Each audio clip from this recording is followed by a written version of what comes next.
All right. It's between Matt and Damien, I think. I didn't like Damien at first, but Hugo's okay. We're gonna go hang out with our boy. Habs is a terrible gambling problem? True. Alright, you guys have your popcorn and stuff, right? Like I'm good to go? Perfect. Instead of messaging to the guy, why don't I just walk over and grab some coffee? I'm feeling really sluggish today anyway. Oh, Amanda. Amanda sticks her head out of the room. Father, wanna go to the coffee spoon? Oh, so you get called cool once, and now you're the cool dad who hangs out at coffee shops and listens to neo jazz and stuff. Amanda, are you gonna bring your laptop and your leather-bound journal so you can work on your poetry anthology? Look, honey, do you want me to buy you coffee or not? Let me grab my laptop and my leather-bound journal. You guys want to go on a coffee date with me? Who is this guy? Amanda and I make the short walk over to the coffee spoon. The place is quiet today. Just a few people hanging out and reading books in the cozy little nooks. I walk up to the counter and see a familiar pierced face. How do I have 28 mil? Don't worry about it. I give out a lot of free coins. Okay? And you guys share. Hey, you were the dude I yelled at a bunch the other night. Amanda casts a sideways glance at me. Is this loud, by the way? It sounds loud. I'll turn it down just a hair.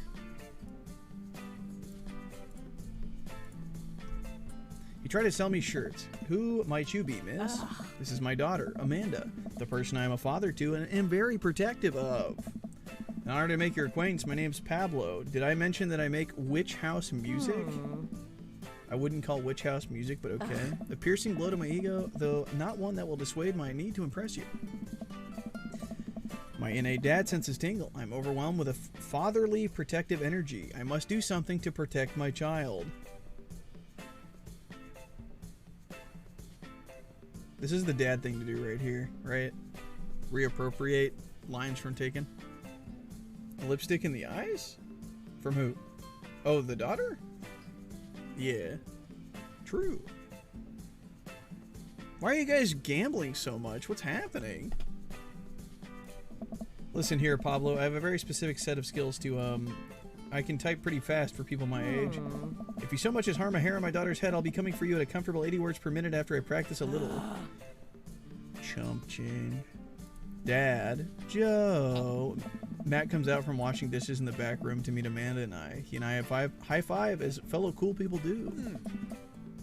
I see you've met my newest employee. At your service, although I'm only here until, what the hell is that word?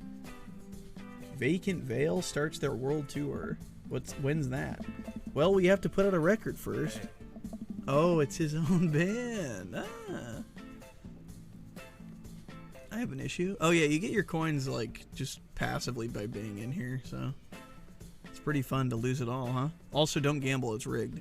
It's very heavily skewed. Alright, Pablo, now what do we do with the customers again? Right, yes. He clears his throat. Hello, good folk of Maple Bay. Can I interest you in a tasty caffeinated beverage? A smashing pumpkin spice latte, please. Classic, and you? No!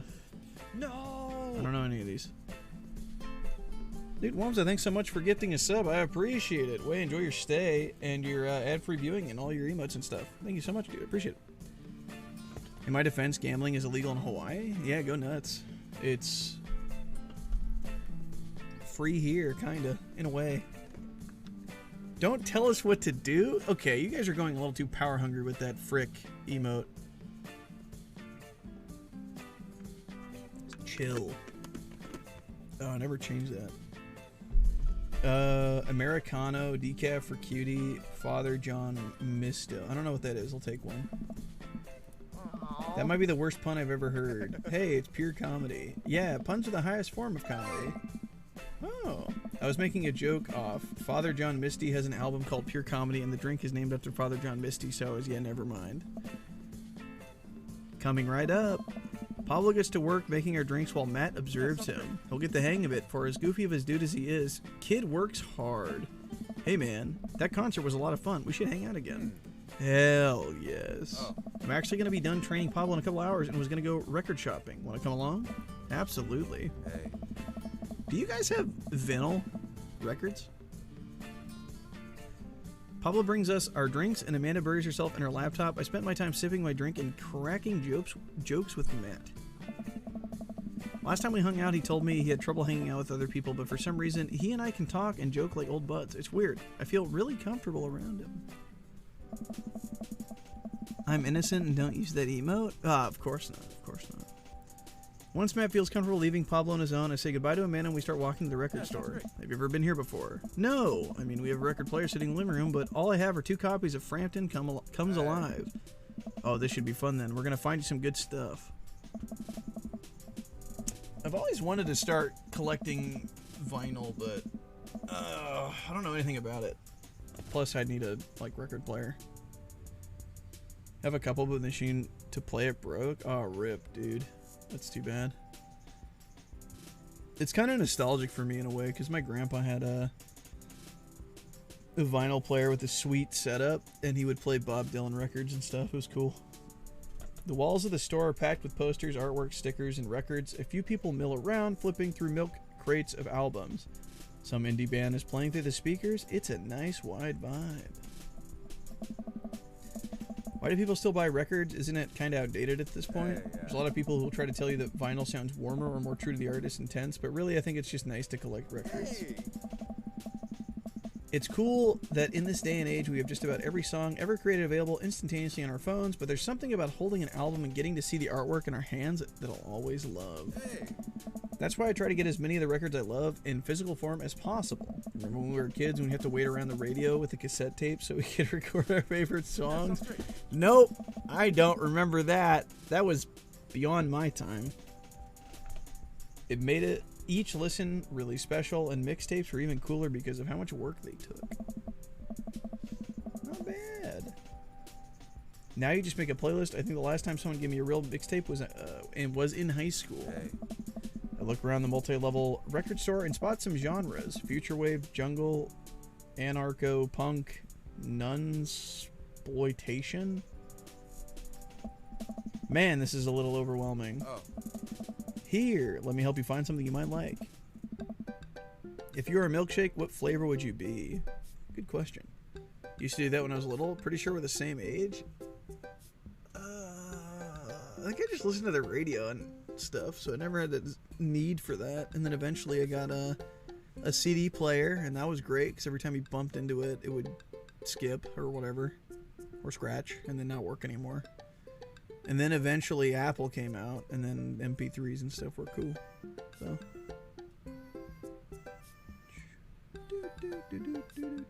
we're the same age. I was 93. I'm turning young this year.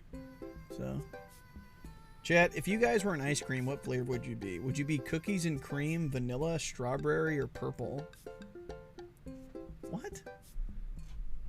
Is that an ice cream? I thought that was just a color. I already know which one I am.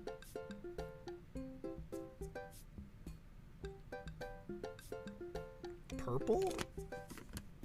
Ooh, nice 93. Sean Cassidy over and over. I don't even know who that is. If I heard their music, maybe. Is this actually an ice cream? It's just purple. It's a color. I'm doing vanilla. Oh. If you could only buy one type of candle scent for the rest of your life, what would it be? What? Where's copium? Where is black copium fragrance oil? I don't know what that says. Daffodil Mountain Spring, Camouflage Summer Breeze, Spring Creek Fireball, Power Violence Cherry Blossom. Oh, I know which one I'm going with. Mountain Spring, Cherry Blossom. Which one's for? Cherry Blossom. The right answer for me is Mountain Spring. Hey. What's your favorite ambient sound? Rain, a bowling alley. Dude, bowling alleys don't accompany in memory for me a sound. It's more of a smell. I would have to say rain. Probably rain. Star Trek bridge ambience. Weirdly, I do know that noise for somebody who doesn't watch the show. Howls of the Bone Chorus? What is that? That sounds deathly. Candy purple flavor is completely distinct from grape, although not to the extent that blue is a favorite itself. I guess that makes sense. Friends. I'm gonna go with rain because I love the rain. What's your dream vacation spot? My backyard inside of an active volcano, living off the fat of the land in Ibiza, starting a new life in the Baltics. I don't even know what that is. What is a Baltic? Isn't that cold? Cold's nice. I like the fantasy question because this also assumes I have a house in this setting. This, again, fictional setting. So that's cool. Bone zone. Oh, I see. Choking on popcorn? Humiliated by the way I was throwing the ball? Yeah, I think we all have stories like that, I think. Ibiza? Isn't like Ibiza like a party place? You threw it backwards? Hell yeah.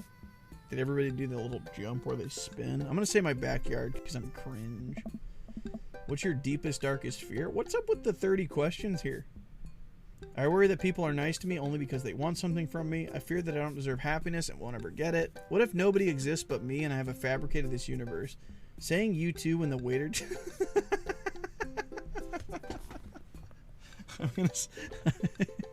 I'm gonna say that. Matt thinks for a moment. Dude, I did that the other day. Some lady was like... You know how like when somebody was like... you know, have a good day or whatever? I got some food from a place... And she's like, instead of saying like, have a nice day or enjoy the rest of your day or whatever, she's like, enjoy your food. And I responded without thinking. I was like, you too. And then I was like, wait, oh shit. Huh? Oh, I know, just the thing. Matt runs over to the other side of the store and returns a record behind his back. He shows it to me. What up, Tom? Good libido to you too, my friend. This is Trouble Will Find Me by The National. The National have honed their sad guy sound on Dude, this guy gives me a sad album? He doesn't even know me. I hate sad music. I don't want to feel sad. They're old pros and about feeling blue. The music is so amazing they'll actually cheer you up. Oh, maybe that's good then. I don't like sad stuff though. Whoa, dude, thanks for the recommendation. Oh. You're gonna have a great time with it, promise. Matt and I bring our records to the Casters and a young girl with a septum ring and a buzz cut stands behind the counter with one earbud in. Usual stuff today, Matt? Yeah, sounds great. Just some light pickups. Matt places 3 albums on the counter. I Swear I'm Good at This by Diet Sig, Forever by Mystery Skulls, and the Greatest Hits by Remo Drive. Those must be references to bands, because I don't know them. Hey. Tight. Who's the nerd? Oh. That nerd is my buddy, Joe. We call him Joe. This beacon of human charm is Molly. I got kicked out of art school for destroying my paintings. TMI, Molly. Okay? TMI. Lovely to meet you. Anyway, Matt, is the open mic still on? You know it, and the Third Wave's going to do a special acoustic performance. I might see if I can get a few of the girls together. There's an open mic night going on. We do it every month at the Coffee Spoon. Some amazing time. Would you guys, if somebody invited you, okay, in this situation, right? The person inviting you is like, you're only on a shallow level. They're super hot, and they're like, hey, do you want to go to open mic night with me? And they assume that you'll like go there and sing or whatever open mic night is. Would you do it? Fuck that. Hell no, dude. Hell no. What up, Mel? How you doing? Yo, yo. Mystery Skulls is an actual band? Oh, I figured it was all... I mean, I guess they did reference My Chemical Romance in this. No, I have no talent. That's probably not true. You're good at something. I don't know what, but I'm sure you're good at something. I'd be terrified? You'd probably... Alexis, you have bigger stones than I do. I couldn't do it. I'd just be like, hello, and then that's it, and then I'd leave. Yeah, dude, we do it every month at the Coffee Spoon. Some amazing talent always comes through. Got a flyer right here. You and Amanda should come by that night. Matt blushes. Ooh woo, cat face. Or cat blush. I mean, if you're not doing anything. Oh my god, I thought I was being satanic. Hey. We leave the store. Man, what a trip down memory lane. I haven't been into a record shop like that since Vans had Shag. Dude, I don't remember this. Like, this must be like a fake memory, but I like to reference this sometimes. I swear I was in a house a long time ago when I was a kid where they had like shag carpeting in their bathroom. I swear that was real, but I don't know, because I feel like it was an old memory. If we don't get on the mic, but I'd watch other people, I'd probably go, but I would tell them like very confidently that I wouldn't want to go up there, so.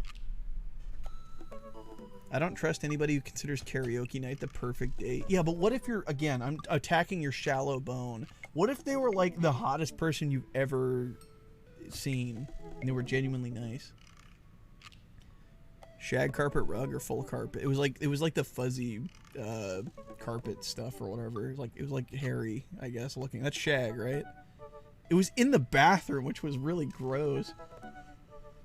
Now that you mention it, isn't it strange to think of all those weird little musical memories? How do you mean?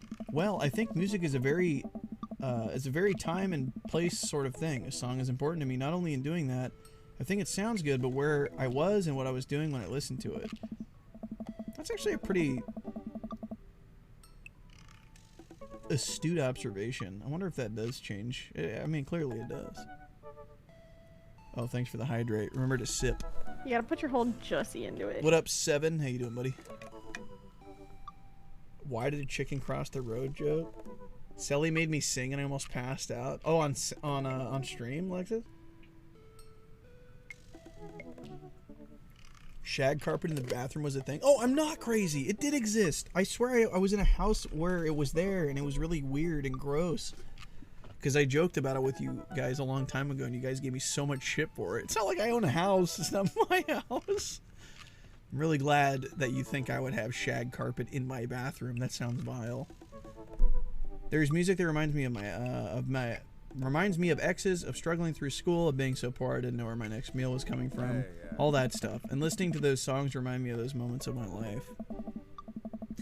But now that I think of it, even the pop concert that Amanda made me take her to is special to me. I mean, I'm not really a fan of the band, but hearing their songs on the radio reminds me how young and excited Amanda was. That's true. I went to a band in Seattle with my friend when they were a lot smaller, the Bombay Bicycle Club, and I went because he had nobody else to go with, and I was conveniently there. So he brought me along, and now when I hear their music, I think back fondly on that experience. It was good. I was just curious. Oh, okay. Put your Jussie into it. You don't have to work at 5 a.m.? Dude, nice. Enjoy your time off. Even that reminds me of a younger me going to see my favorite bands in concert with all my friends. We would always go to my friend Cynthia Chapman's house beforehand and smoke pot in her basement like we were so slick. Her parents definitely knew what we were doing. Wait, when was the last time you smoked pot? Matt stops and thinks for a moment. It's been a week, he says. Dude, me too. Where do you even get it now? Is that what the kids call it these days? Hello, friends. Can I get some marijuana? Any marijuana stores around here? Oh. I bet I could find out. Do you want to get high and listen to our new records? No to drugs or yeah? Oops, I said sure. Frick. Matt pulls out his phone and starts texting. After a few minutes, he looks up and smiles at me. Ah, Molly's got a hookup. Says to meet in an alley near the coffee shop. Hey, yeah. Dude, I didn't want to buy weed, but I misclicked. Heck. Frick. Okay, if it turns out it's a Fed, you make a break for it and I'll take the heat. Just promise me that you'll raise Amanda like she was your own. You realize that weed has been legalized in the state, right? Why are we buying it from a shitty, shady van? What the fuck? Oh. It's legal, but we're buying it from a sussy guy in an alleyway. That's weird. Who knows what lurks in the seedy underbelly of a Maple Bay? We could find ourselves on the wrong end of a deal gone bad. Just look out for Amanda, I swear. Oh, here's our guy. A nasty figure. Excuse me, Mr. Drugman. Surprise. course. The person also jumps out of their skin. It's Lucian Damien's son. Who sent you? Wait. We're cool, man. We're cool. Dude, it's legal. What do you...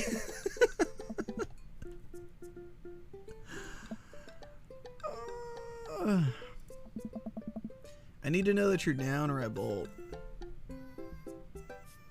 So you're not wearing a wire. Impress him with your extensive knowledge of the current drug lingo. Cite mutually assured destruction. Nice. You think a narc would wear an egg snip shirt? True. Oh yeah, I guess like federally, huh? I guess like on a state level. Yeah, I forgot about that. True. Show him you're not wearing a wire. Just take her shirt and turn around. That would work, I guess.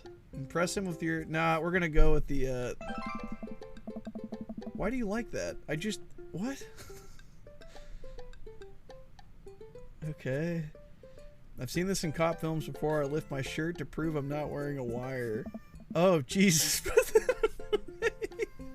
Please. Look, it's fine. I get it. Buzzcut Molly said you were coming. Right. Now that the formalities are out of the way, let's make a deal. Sigh, alright. How much do you want? One. One what? one weeds, please. How much? One. Hey. Oh my god, look here. Take this and give me $10. Just don't tell my dad. Let's all forget this ever happened. I won't tell your dad if you don't. Lucian hands me a bag of candy, and then he leaves. We take a deep whip, and it smells like Reese's Buttercups. Wow, cups. Wow, that went smoothly. Yeah. We should get off public property before we smoke this. I mean, eat these Reese's Puffs. Great idea. Matt and I walk back to our cul-de-sac and stop at the gas station to buy some rolling papers and soda. Where are the snacks, dude? I feel like I'm 16 again. One of the drugs, please. I will take one drugs to go, thank you. What's up, Spam? I will take one drugs to go. Carmen Seed is having a sleepover tonight, so that gives us all the time we need to do drugs. Oh. Awesome. Let's do some drugs. Matt pulls on out one of the records of the bag and puts it on for us. I plop down on a comfy leather couch and look around his place. There are a bunch of band posters, and his record collection takes up an entire wall. Whoa, what a collection. Been collecting my whole life. It was nice to finally get them all in one place after being on the road for so much of my life. Had to ask my parents to hold on to them for me. I only drink pop when I'm high, too. What a coincidence. Me, too.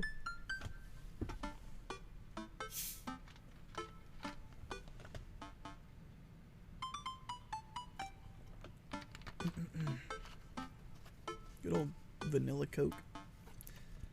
Have a good one, Oneza. Thanks for hanging, dude. Enjoy your night. Sleep well. Matt sits down next to me and we lay the marijuana drugs out on the coffee table. Oh, do you want to do the honors? Please, it's your house. If you say so. I have a feeling both of these guys don't know how to do... Oh, never mind. They spilled drugs all over the place with some wacky tobacco. Never was too good at this. Matt tries again and is able to successfully roll a nice-looking weed cigarette. He hands me a lighter and the blunt, I think, and I take it. Well, let's...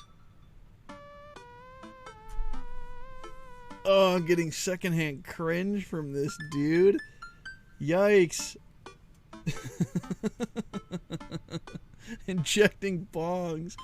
Dude, I'm gonna be so weeded. Oh my god. What is this shit, though? Smoke some of that gateway drug. Tuck. Oh, that's wholesome. Open up the nug. Rip that golf fairway. They're all terrible. I don't know if that's what people call it. I light the joint and inhale deeply. Man, this candy is pog. Whoa. Man, I love weed. Should it sting this much or am I a baby? Wait, what? Can you refresh chat? Yeah, give me like 1 second. Guys, I'm weeded out of my mind right now. Oh, I love marijuana. Should be clear. Hecking love weed, dude. Oh my, 420 blaze it. XD.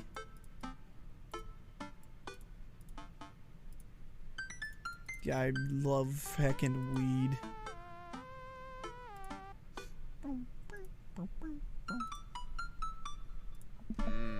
That's not weed.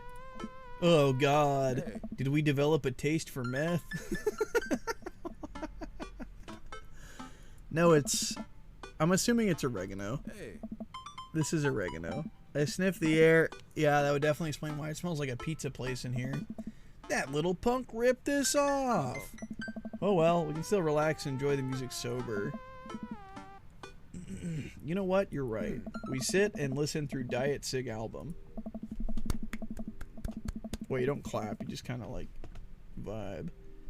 I look around the room again and see photos of Carmencita growing up. I spot a young woman with a huge smile in one of the pictures with the two. Any smilers?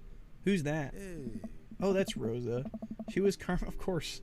Of course the wife's name is Rosa and the daughter. Isn't Carmencita a flower? Did you inject it in your eyeballs? No, I injected it on my pizza and then ate it. I injected the weed between your toes. I'm so sorry. She died when Carmencita was young. He winked? Oh, I missed it. You gotta wink back then.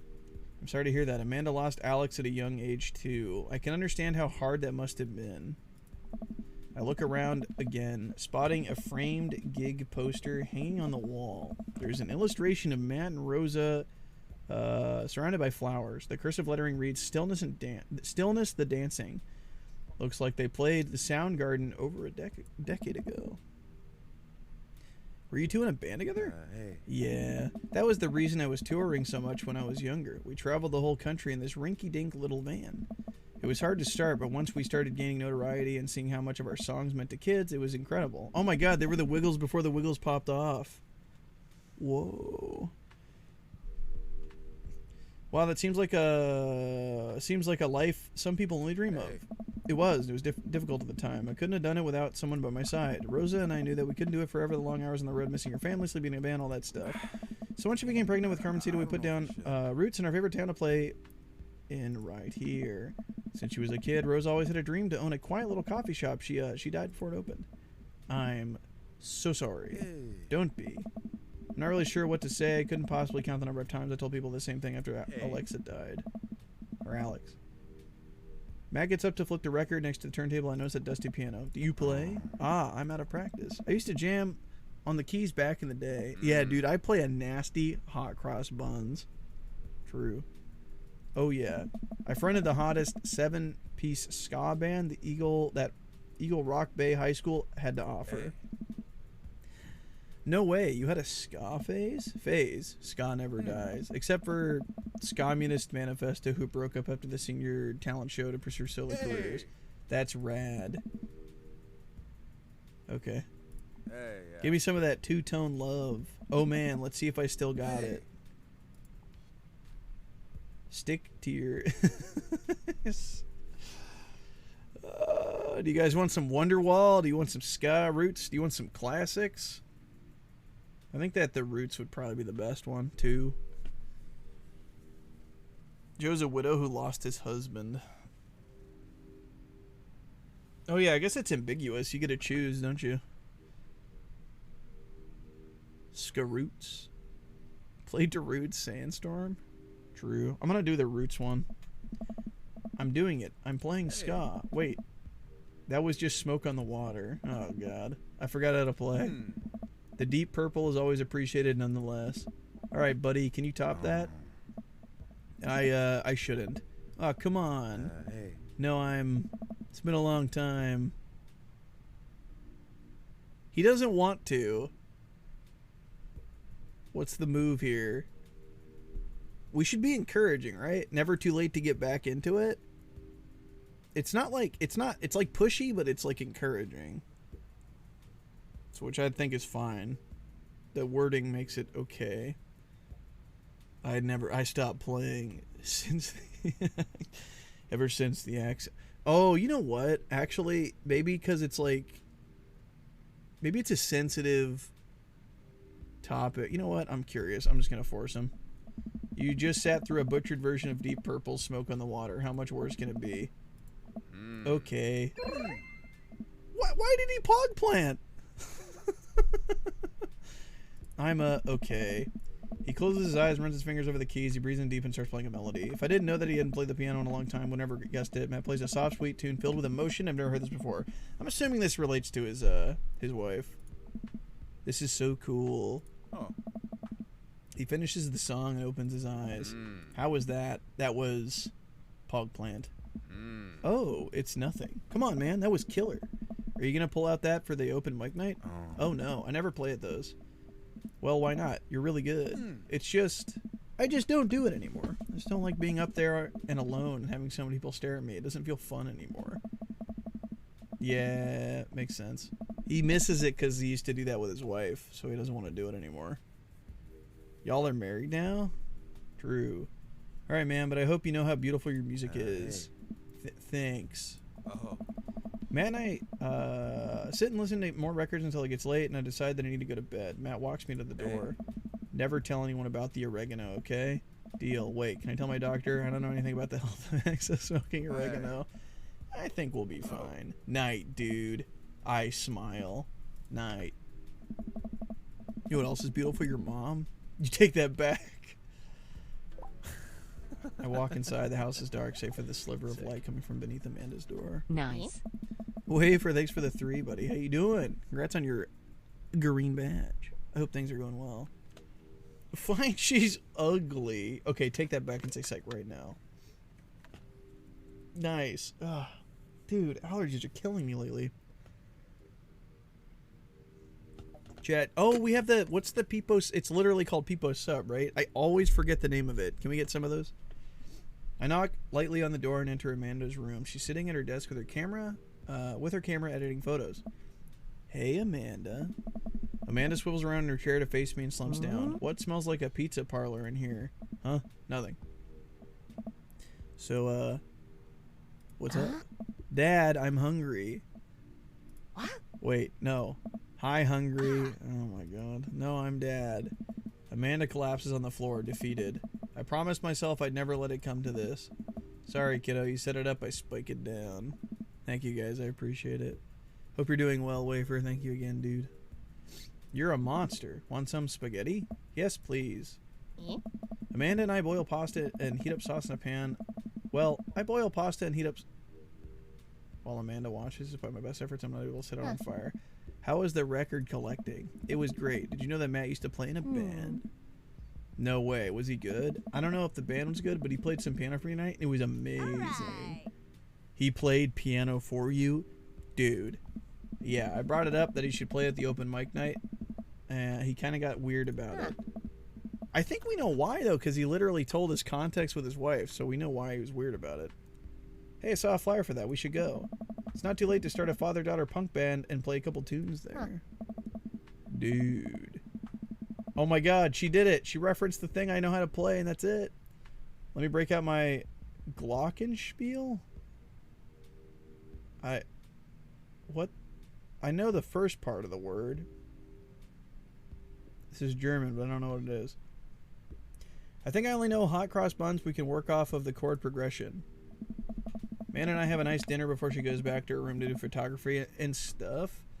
End up watching True Life. I'm a house hunter. Wow. Matt's song is stuck in my head. Fancy word for bells. S. S. S. We got a pog plant. S. Oh. Man, I just can't wait We got an for your A. next hit. No, S, not ass. S. We got an A, dude. Yeah, we got bussers. A beautiful night and the air smells fresh, so I decided to go look for some more marijuana. As I approach the bar, I can hear patrons inside cheering. Oh, I bet the game is on. I wonder if my team is playing tonight. A drop of water hits my head, and now it's a lots of water. It's raining. Maybe I should wait this out inside. Or, oh god. If you know, you know. Last time I was here. Shudders, dude. Ordered a beer from the bar and settled in. It turns out my team isn't playing tonight, but I can certainly enjoy the game regardless. The bar is unusually crowded, and the feeling of camaraderie over a shared love for the game makes me smile. Sports are nice. She is much nicer than I remember, visually. I look over in the corner and spot none other than Mary sitting alone in the corner nursing a cocktail. Something about her seems different this time. Now that she's by herself and not hanging off of some younger guy, she looks so sad. She looks up and half-heartedly raises her glass to me before staring off into the middle distance. Say hi or watch the game. I think this is staged. So if I say hi, it'll just do the next part. If I keep watching it, she'll come over and like say hi and start talking about whatever's bringing her down. I feel like I have to say hi, so I'll say hello. I decide to say hello. I walk over to her booth. I walk over and she doesn't look up. This seat taken. She still doesn't look up. I take a seat anyway and she finally notices me. Hey, cowboy. You alright? Never better. She hiccups. Guess she's a little far gone. Tears start welling up in her eyes. Oh. Will you walk a gal home? No. I'll call you a cab though. This is the religious guy's wife. She kind of actively comes into bar scenes and kind of like flirts with dudes. I'll walk her home. I'll be a gentleman about it. I slide out of the booth. Seems like Mary's having some trouble getting up. I reach out a hand to help her, but she waves me away. I got it. She clearly does not got it. You know what? Hang out there for a second. I walk over to the bartender and pay Mary's tab. Hey, I don't know if you remember me, but I live in Mary's cul-de-sac, and I'm just making sure she gets home safe tonight. I know you, says Neil the bartender. Yeah, it's nothing weird, just she usually has one of the bar staff walk her home, but I trust you. She doesn't like me. Go home with, I don't really want to say it, one of the guys she meets. Nah? Ain't her thing. Huh? I head back to the booth. Mary stumbles out of the seat and directly into my arms. Wait, so she doesn't actually go hang out with other dudes? She just flirts with them, I guess? Well, that's good character development. I thought negatively of her. I think less negatively of her now. It's still raining a little bit, but I take off my coat and hold it over Mary's head. Such a gentleman. Let's get you home. Mary and I walk in silence up the street toward the cul-de-sac. I have no idea what to say to her for fear that she might hit on me or not. What did the bartender mean by ain't her thing? Maybe not dudes? What if they're both secretly June? It could be, yeah. It kind of makes sense, right? Well, maybe. Sorry you have to see me like this. I'm usually not... I know Joseph doesn't like it when just sorry. It's alright. I'm sorry if I'm ever mean to you. It's alright. No, it's not. I know it's not. I'm having a really... Forget it. What the fuck? Why did... I forgot about this. Is this a boathouse now? As we get to the cul-de-sac, I can feel Mary starting to slow down. By the time we arrive at the doorstep, she pulls away from me. Wait, can we just... Hold on. What's wrong? How about another drink, old time's sake? Come on, Mary, it's bedtime. Mary looks... Dude, she sounds so unhappy. She doesn't want to go inside. She looks me up and down, giving me a half smile. You're right. She pulls me in close for a hug, holding on to me for a little longer than feels appropriate. She mumbles into my chest. You're a good kid. Thanks for the company. She gives me a pat on the back, straightens out her sweater, and walks the rest of the way up to the front door herself. Huh. Welcome. You've got dads. She sounds kind of unhappy. Ain't her thing? Oh! Yeah, right. Ain't her thing. Ah, context clues. Interesting. What if they're gay and in denial? Yeah, now I'm curious. Damn, they have me in a bind. I'm really curious about their story now. Damn you, game. I just wanted to blow through it now. I don't think I can. Do you guys want to do... Who do you want to do next? I'm really curious about this situation now. What if everyone's gay? Wait, are you telling me the dads are gay too? No. No. It can't be. It's been a long day of clipping coupons. Looks like there's a sale on boxed brownie mix. Oh yeah, this guy, he cooks, doesn't he? Or he likes to bake, I think. That reminds me, I wonder what Joseph's been up to. I should see if he wants to hang out. You can do save points before the final ending to get... Oh, before... Oh, that could be a good idea. Or if he wants to go to the store with me and use these coupons, looks like he's online. Hey, wanna hang? Jesus Christ, that was fast. Hope you've finally recovered from your brownie-induced coma, and I know I promised you a fun hang, but tonight I'm actually chaperoning a youth group mixture. Amanda's invited, of course. If you're not doing anything, you should come. I'm busy. And be a chaperone with me because I need the help. Okay, I'm super busy. I am way too busy doing anything else. Yeah, what the heck? He said he needs help. We should help him.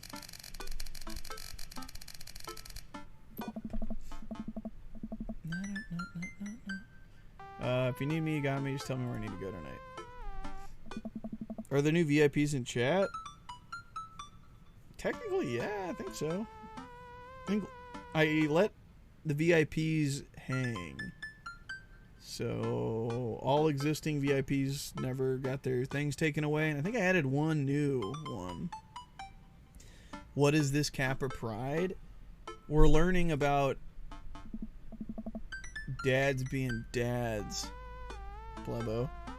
Hey, Amanda, I'm about to head out. Where are you off to? Are you going to go extreme couponing? Does couponing exist anymore? So, basically, you lied? Oh, wait, about a what? I'm actually going to go chaperone this youth mixer thingy. If you want to come, I'll hang out.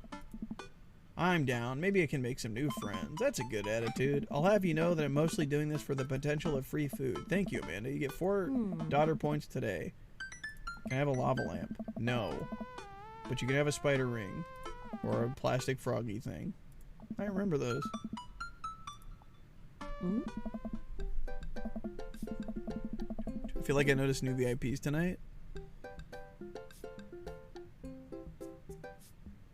What the fuck? So somebody definitely spelled this wrong.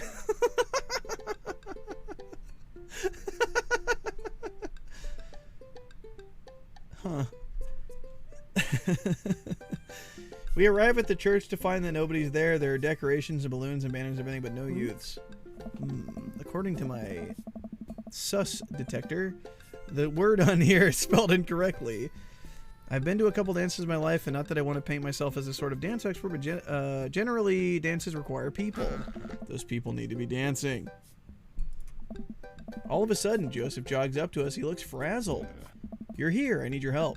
He gestures to the hand-painted banner above the Jesus is coming. Yikes. Hey. Well, that's certainly a thing. God made all things, Amanda. Except for the banner. Ernest made that. I genuinely can't tell if he meant that maliciously or if he just can't spell good. You know what God also does? He forgives. Are you going to break Ernest's box mod? What does that even mean? No, Amanda, that would be a sin.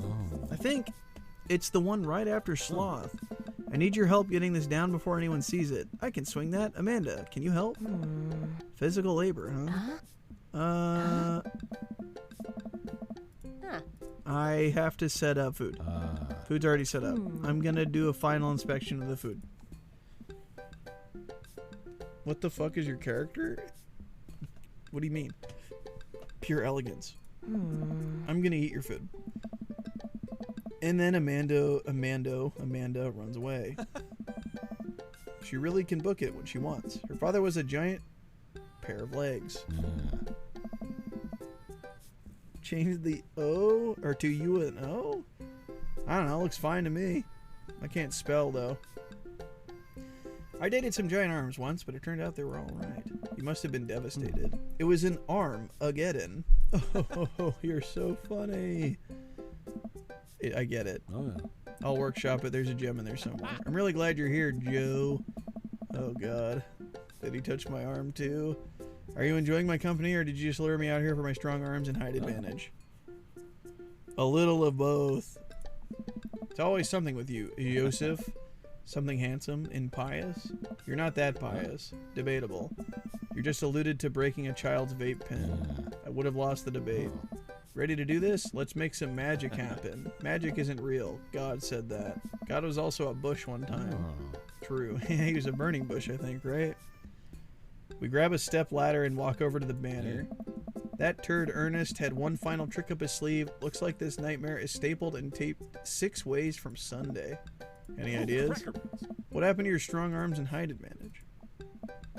Ah, right. I forgot about those. I realized my oversized dad fingers are far too large to get leverage on the tiny staples. You got a hammer I can use to pry these off? This is a church. We get a little nervous around it.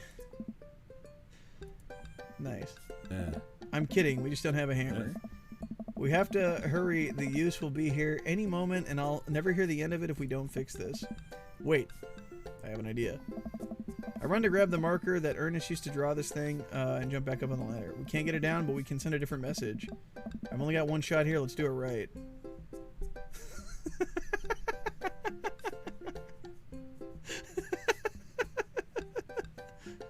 Guys, I saved it. I wrote that Jesus isn't coming. Don't worry. It's fixed. We did it. Woo! I think the right answer is calming, right? U to the O? No, it would be too... That'd be too easy. We have to make it so it's... Guys, I have to. It sounds funny. I quickly scribble my addition to the banner. Wow, they really let me do it. Ta-da! Now he isn't coming. That doesn't really take care of the sexy connotation. I guess I should have thought this out more. You really could have just turned that U to... Wait, you're right. I take the marker and fill in the U. Is that better?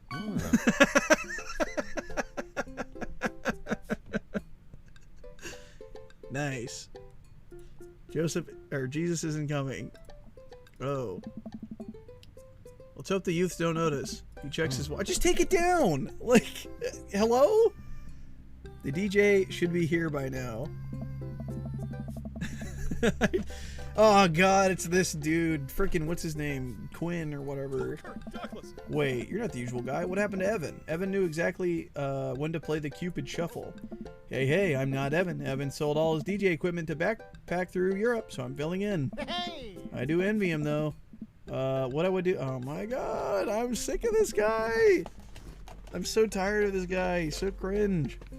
It's the sad guy from the trivia place. Are you all right? All right, I'm better than all right. I'm DJ Spin Master Quinn.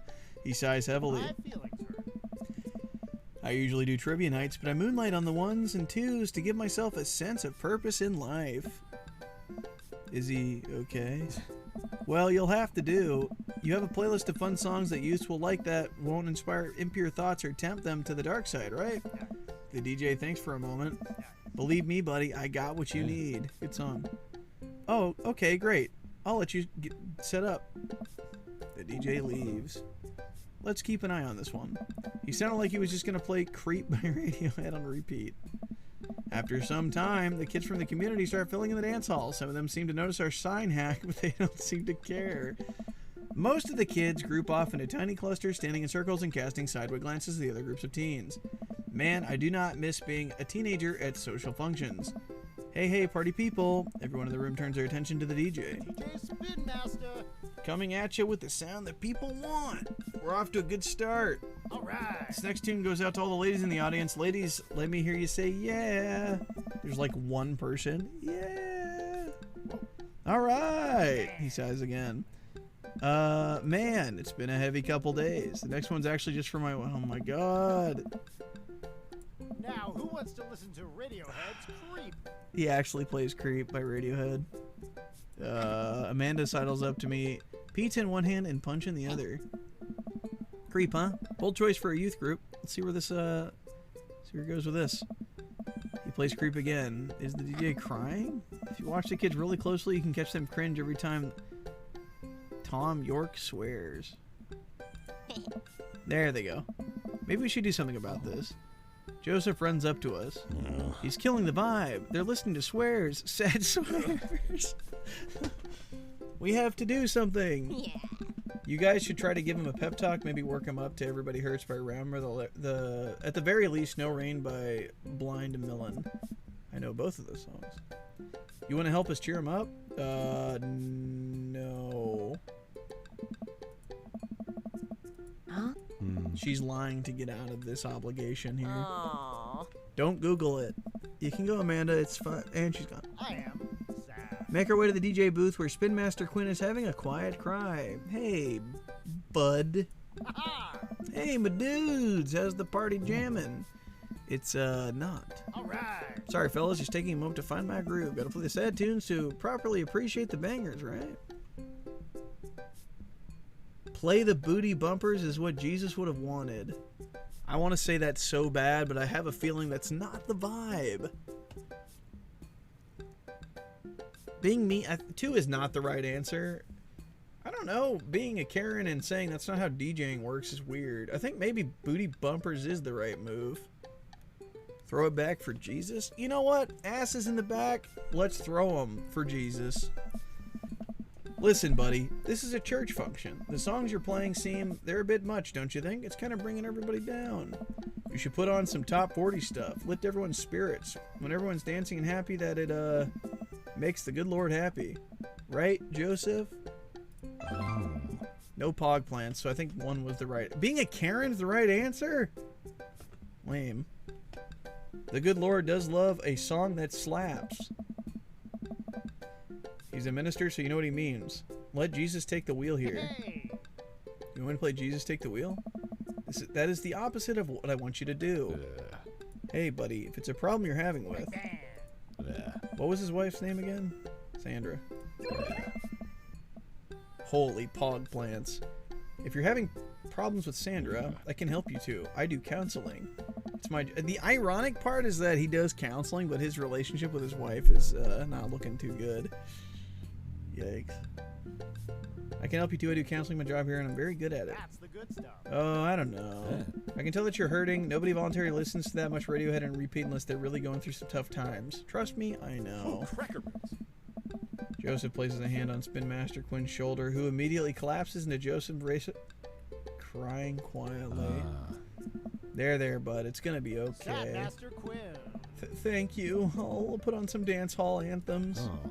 You're the best, Spin Master Quinn. Yay! Do we get to bust it down with some Friday night vibes? You really? Dude, Quinn better have a redemption arc. He better be, like, happy at the end. Let him DJ. Chef emoji. How's it looking over there? Well, for a dance, there's not a whole lot of dancing. We're gonna have to actually, like, bust a move, I think, in the middle. We show everybody how it's done. Looks like people are starting to bail, though. This is a disaster. Don't be so hard on yourself. This ice cream? Top notch. I'm sorry for dragging you into this, Joe. You and Amanda should go home. I'm not gonna make you stay here for the train wreck. Now hold on. We can fix this. Amanda, get out of here. I don't think you're going to want to be here for this or be seen with me after this. Oh, God, you're not going to. I throw my car keys to Amanda. I'll get a ride back with Joseph. Just remember me as I am right now. Not as what I'm about to become. Amanda nods, and she beelines it for the door. She runs to the door. Kirk Douglas. I'm going to turn it up on the dance floor. With luck, we can get these youths into it as well. Are you in or are you out? He knows what has to be done as much as I do. See you on the other side. We walk to the dance floor in the middle of the room, and then we start doing the safety dance, and then the YMCA. Let's start off easy and work our way up to more technical stuff. These all suck. I kind of like the dice one. The worm. No, he said the easy stuff. We're trying to be his friend. We want a pog plant with this guy. I already picked the worst option with Jesus Isn't Coming. I'm not gonna mess it up again. Alright, I'm doing the dice one. I'll pull out the classic handshake and dice throw to the music. I'm a little offbeat, which is to be expected of any dad, but I think it's a nice baseline to work from. Joseph follows along, bopping his head to the beat. Yes. Simple but smart, that's good. And pog plant. Looks like we got everyone's attention. Let's turn up the heat. Okay, we didn't do it right. What the hell is the shopping cart? Sprinkler's okay. I don't know what the Running Man is. Can I save here? Yeah. Wow, what's up? It looks like a shopping. You're just doing this? What's up, Rose? Oh, cool. Wait, why do you ask? Why do you ask?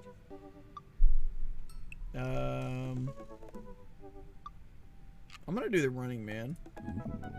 Since time immemorial. This move has never let me down. I start jogging in place, matching the movements with my arms pushing out. This seems to be awakening something in Joseph. It feels the fire or the Running Man deep within him. We're good. I look around to the youths. They're getting into it. Nice work, but we'd better pick it up or they'll lose interest quick. I don't know what any of these are. I've heard this before. I know what that is, but I don't know the dance move. I don't know what the hammer slide is. Hello from Ireland. Hello from the States. How are you doing? Hello, hello. Wasn't sure if you could choose dialogue choices. Oh, I see. Adopted by a couple 9 years ago? Nice. Right on. Respect to the writers? Yeah, like, the game isn't bad at all. I actually thought it'd be way worse. It's like... It's good. I would say it's good. I'm gonna do the hammer slide. The kids don't get into it. Good effort, buddy, but I think the pan flashed a little too long ago. No! We fizzled! Can I save scum? I'm going in. I'm gonna see how it works. Oh, it does work. So Running Man for sure. Dude, we can cheese this game easy. Alright, I'm saving again. I don't know. I've heard this name before. I feel like this might be the move. You can never go wrong with the Cabbage Patch. Ah, he follows my lead. We both take our arms and move around in a circle. I don't know what that means. I look around to the youths. I think they like agriculture. We can still turn it around. Butter tree. Yeah, I have to. Twerking is still a thing kids do, right? I gyrate my butt. This feels bad. This is really rough. One kid is filming me with this phone. Alright, maybe twerking wasn't the best choice. Time for the big finish. Oh, that didn't matter. I don't know what death drop is. We'll lift him up like dirt. No, I feel like we just said how bad our back was, so I don't know if that would be good. An unrehearsed backflip. No, we'll do death drop. I don't think we can do the other two. You guys want me to... Okay, I'll save scum. They start screaming, though. I will feel this for weeks to come. Oh, Kirk Douglas. What was that? The future of dance. If I get pog plants, I'm keeping it. Okay. I guess we didn't capture their hearts with the magic of dance. One of those kids yawns. Oh, God, dude. We got to get out of here, man. That was terrible. All right, we're going to moonwalk. I think these kids have seen enough people doing moonwalks. They understand the general concept. Makes a moonwalk attempt as well. Surprisingly, dude pulls it off flawlessly. I look around to the youth. They're cheering. Yay. There you go. We'll do the one where I lift him up. If my back gives out, It was worth. I approached Joseph and motioned that I'm about to lift him Oh. up. Are you strong enough to do that? I don't know. Without regard for human safety, I summon all my might and lift Joseph above my head. It isn't quite dirty dancing, but Joseph is a good sport and spreads his arm while I spin him in a circle. Wow, I actually can do it? I look at the crowd. They seem to love it. The kids swarm the dance floor. They're all laughing and dancing the music. Okay, you guys were right. All right, whatever. You guys picked it right. Somewhat, that word. The kids take to the dance floor and start to move around. Before long, they're starting to dance and enjoy themselves. It was dicey, but we done our jobs. Yeah. Come on, the rest of the chaperones will take it from here. Well, Oh. I have something to show you. Oh, God, don't be your pog plant. Oh, God, we go to a darkened room. I'm going to go ahead and save. Darkened corridor of the church. I can barely see anything and find myself tripping over my own feet. Joseph, I think I lost you. His hands find mine in the darkness. I'm right here. Oh, God. I'm glad he can't see me blush. We keep walking. Where are we? This church is huge. We're almost there. I actually have to admit that I was a little dishonest with you. I didn't invite you here to help me chaperone. What the? What happened to lying being one of the 10 things you're not supposed to do? I think there's an exception for when you're trying to surprise a friend. He closes the door behind us. I guess we're in a random room in the depths of the church now. What could he possibly have planned? So, last time we talked about escaping to an island where we could live out an easy tropical lifestyle where our only worry is trying to find that lost shaker of salt. I don't remember the last time. Sully, what the hell? Oh, I misclicked. It's not quite Margaritaville, but something like it. He turns on the lights. Oh. That's cool. Welcome to the Margarita Zone. I look around as my eyes adjust to the light. It's his office, but there are twinkle lights strung across the walls, little garlands of fake flowers, and 2 beach chairs set up in front of the desk.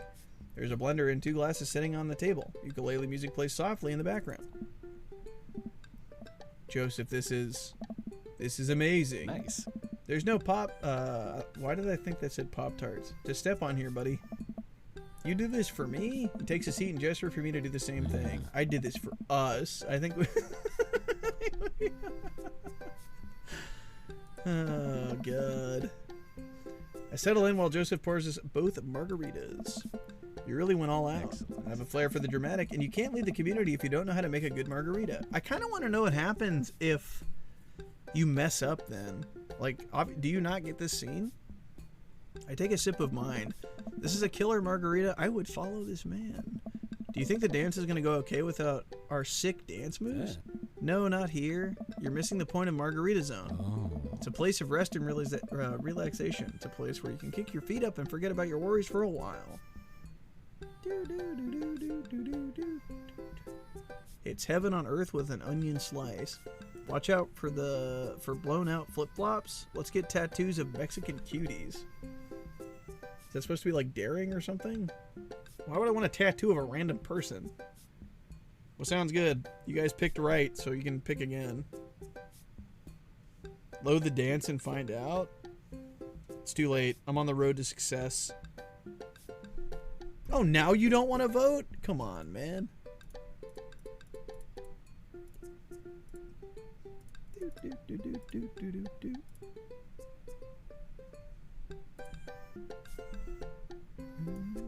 You guys want 3? Okay, sure. Yeah. You guys are really good at guessing. Yeah. You guys are really good at that. Wow, you should not have taught me to save scum because I've been just going Right. with every possible terrible option. Oh. All right, let's try it again. It's probably flip flops. The tattoo one seems weird. Yeah, of course it is. Actually, now I want to know about the tattoo one. How bad is that?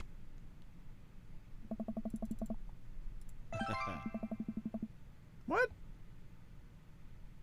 We had a 33% chance to get it wrong. I mean, I guess it doesn't matter at this point. I was kidding. I'm also kidding, but I do actually have a stick and poke kit in my desk. What does that even mean? Yeah. It's funny. This reminds me so much when I was younger. I've been meaning to ask, what did you do before you started preaching? It's uninteresting. I left home young and got into a lot of trouble. What kind of trouble? Mostly said that for a different reason at the dance? Oh, what did I miss? Trouble meant I got to do whatever I wanted. I hitchhiked around the country, went on adventures, met all kinds of people, did some stuff I'm not too proud of. But I was young and in love and I didn't have to answer to anybody. And now, I was fundraiser car washes to take the kids to soccer practice on the weekends. Sorry, I don't mean to get heavy here. Oh, he's a bad boy. Yeah, dude, he stayed 1 minute out after curfew, 8:01 p.m. You could see what you missed. Does it? It doesn't erase it, does it? Here, I'll do this then. I would imagine it's this one. Twerking. Oh, Kirk Douglas. It doesn't matter. I'll do backflip this time. Don't you dare. Oh. Okay, what happens next? Yeah.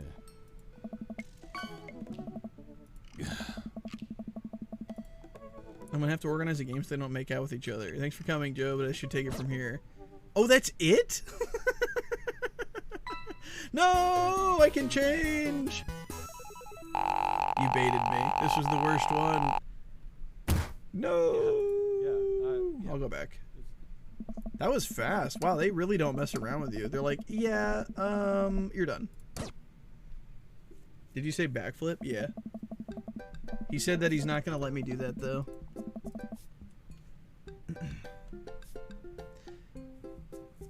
He stares deeply into the blender filled with ice and margarita mix. It's just, I think about Margaritaville a lot, I guess, the concept of it. A place where I could strum on my 6-string while I wait for the shrimp to boil, drink margaritas all the time, forget my worries. It's an easy life. I had Margaritaville once, but I think the closest I'm ever going to get back to it is Margarita Zone, a short and occasional reprieve from my daily life. Is that such a bad thing? This is pretty nice. It doesn't last forever, that's the rub. When you're in Margarita Zone, it's not like your problems have really gone away, you're just choosing to ignore them. Maybe you're looking at it wrong. Maybe Margarita Zone is actually better than Margaritaville because Margaritaville itself is an impossible ideal. Remember what Spin Master Quinn said, sometimes you have to play the sad tunes to appreciate the bangers. If stepping on a pop top, I don't know what that is your biggest concern, how could you possibly appreciate the boiling shrimp? Oh. Something else is supposed to happen? You could just tell me, I'm not going to go back again. You have to do all the bad ones? Oh. Well, it's too late. I think I overrid like 2 of them. Good night, Noni. Sleep well, dude. You need to go back? I can't. I literally can't. Oh, wait, I can scroll down. Okay, we can go back. Just kidding. Alright, last one. Last one, and you guys don't help anymore. Stop helping. We'll speedrun this. Yeah. Yeah. Is there like some kind of like animation or anything or what? Oh. Wow. Wow, I didn't realize all the weird noises these guys make. That's nice. Oh, yeah. Nice. Nice. Oh. Oh, cracker. Oh my god, how much talking. Oh, yeah. Hi, streamer. What's up, Ashley? How you doing? Jesus is coming. Jesus isn't coming. I think this is the wrong answer, so I'm going to do that one again. Yeah. You can hold fast forward? Yeah, I don't want to miss it, though. Oh. Wait. Oh, that's fine. That's intentional. Lawrence Arabia. Shut up, Quinn. Yeah. Whoa, bang, bang. So we'll pick the worst option for whenever he wants help again or whatever. DJ Spin Master. Hey. Yeah. Now, who wants to listen to Radiohead's Creep? It makes you select the options? Oh, nice. Yeah. Ugh. Yay!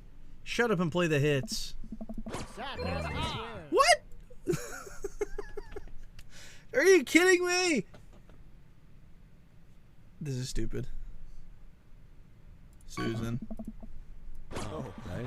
So sad. If I fuck this up, I'm not doing it again. Worm. Easy. Lawrence Arabia.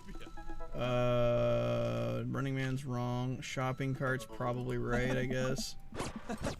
And then Hammer Slide is the one that we did last time we hated. So then we do twerking. Oh, Kirk Douglas. And then death drop. No, backflip.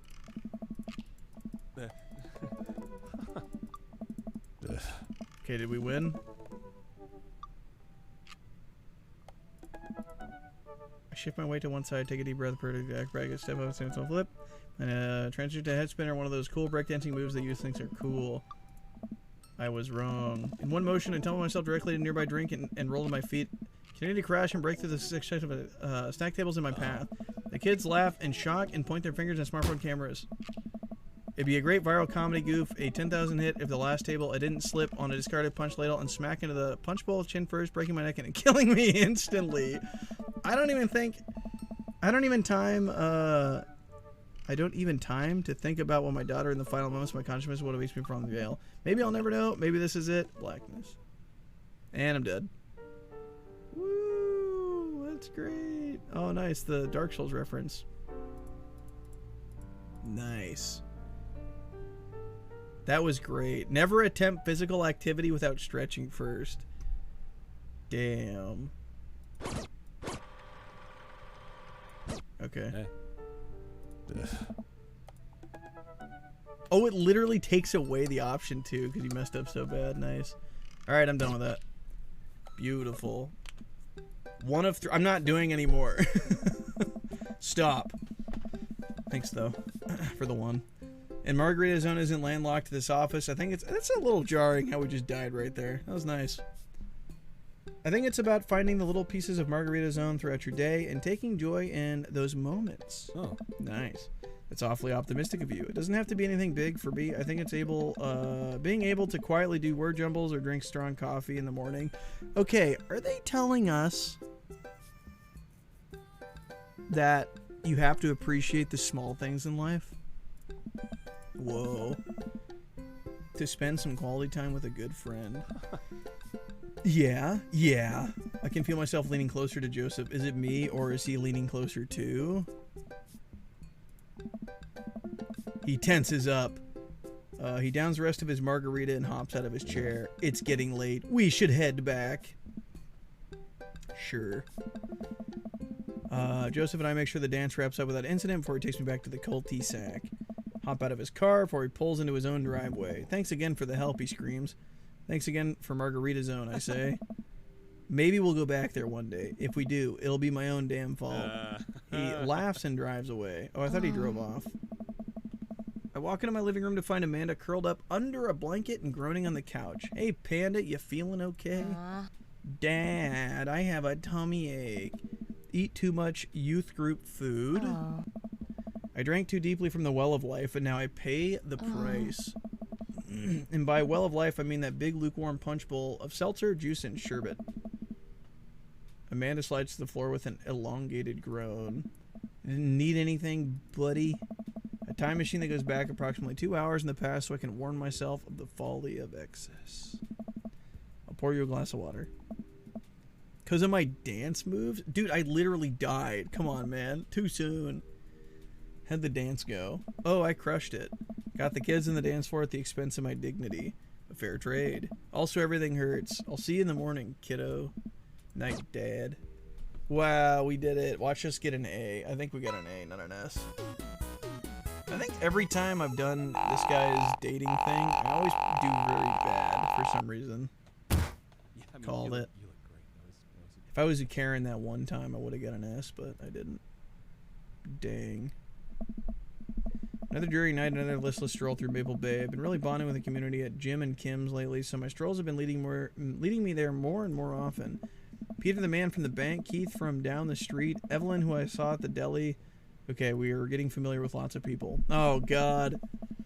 I heard Neil the Shirley bartender mention that tonight is Keith from down the street's birthday and that he'd have to get that little baby a little cake for his special little day. I think he was probably just being a dick into the bar anyway.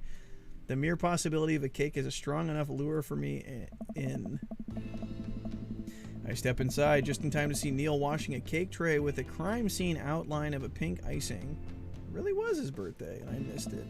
I sit down and order a beer. Have a good one, Incarnadine. Thanks for hanging. Enjoy your night, buddy.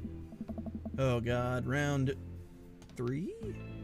As I sit down at the bar, I notice Mary from next door sitting in the corner of the room drinking alone again. She must be having a rough day. She seems so weary and sad. She's been doing this more and more often lately.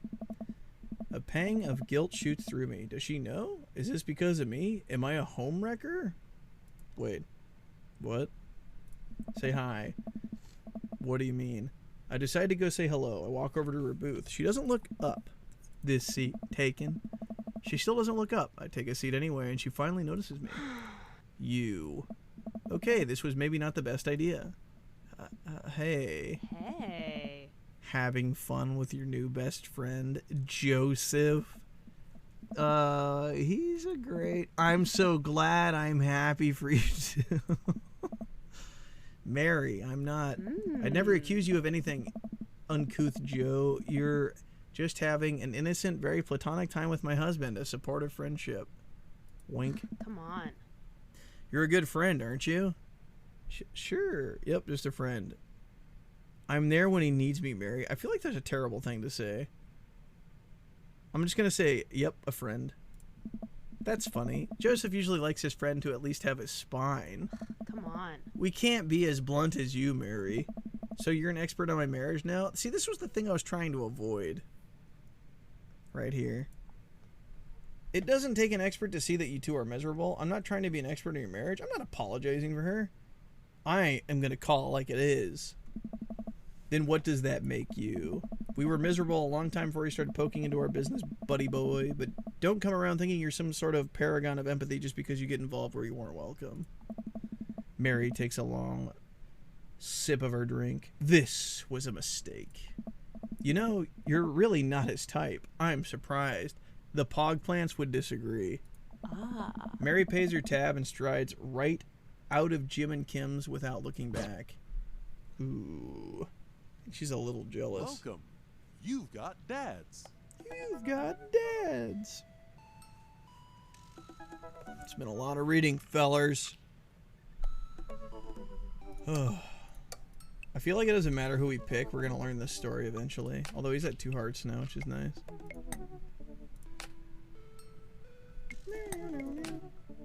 I think it's between these two. I think it's between the Matt guy and the Damien dude. I didn't like the Damien guy, but he's pretty down to earth, even though he's kind of weird.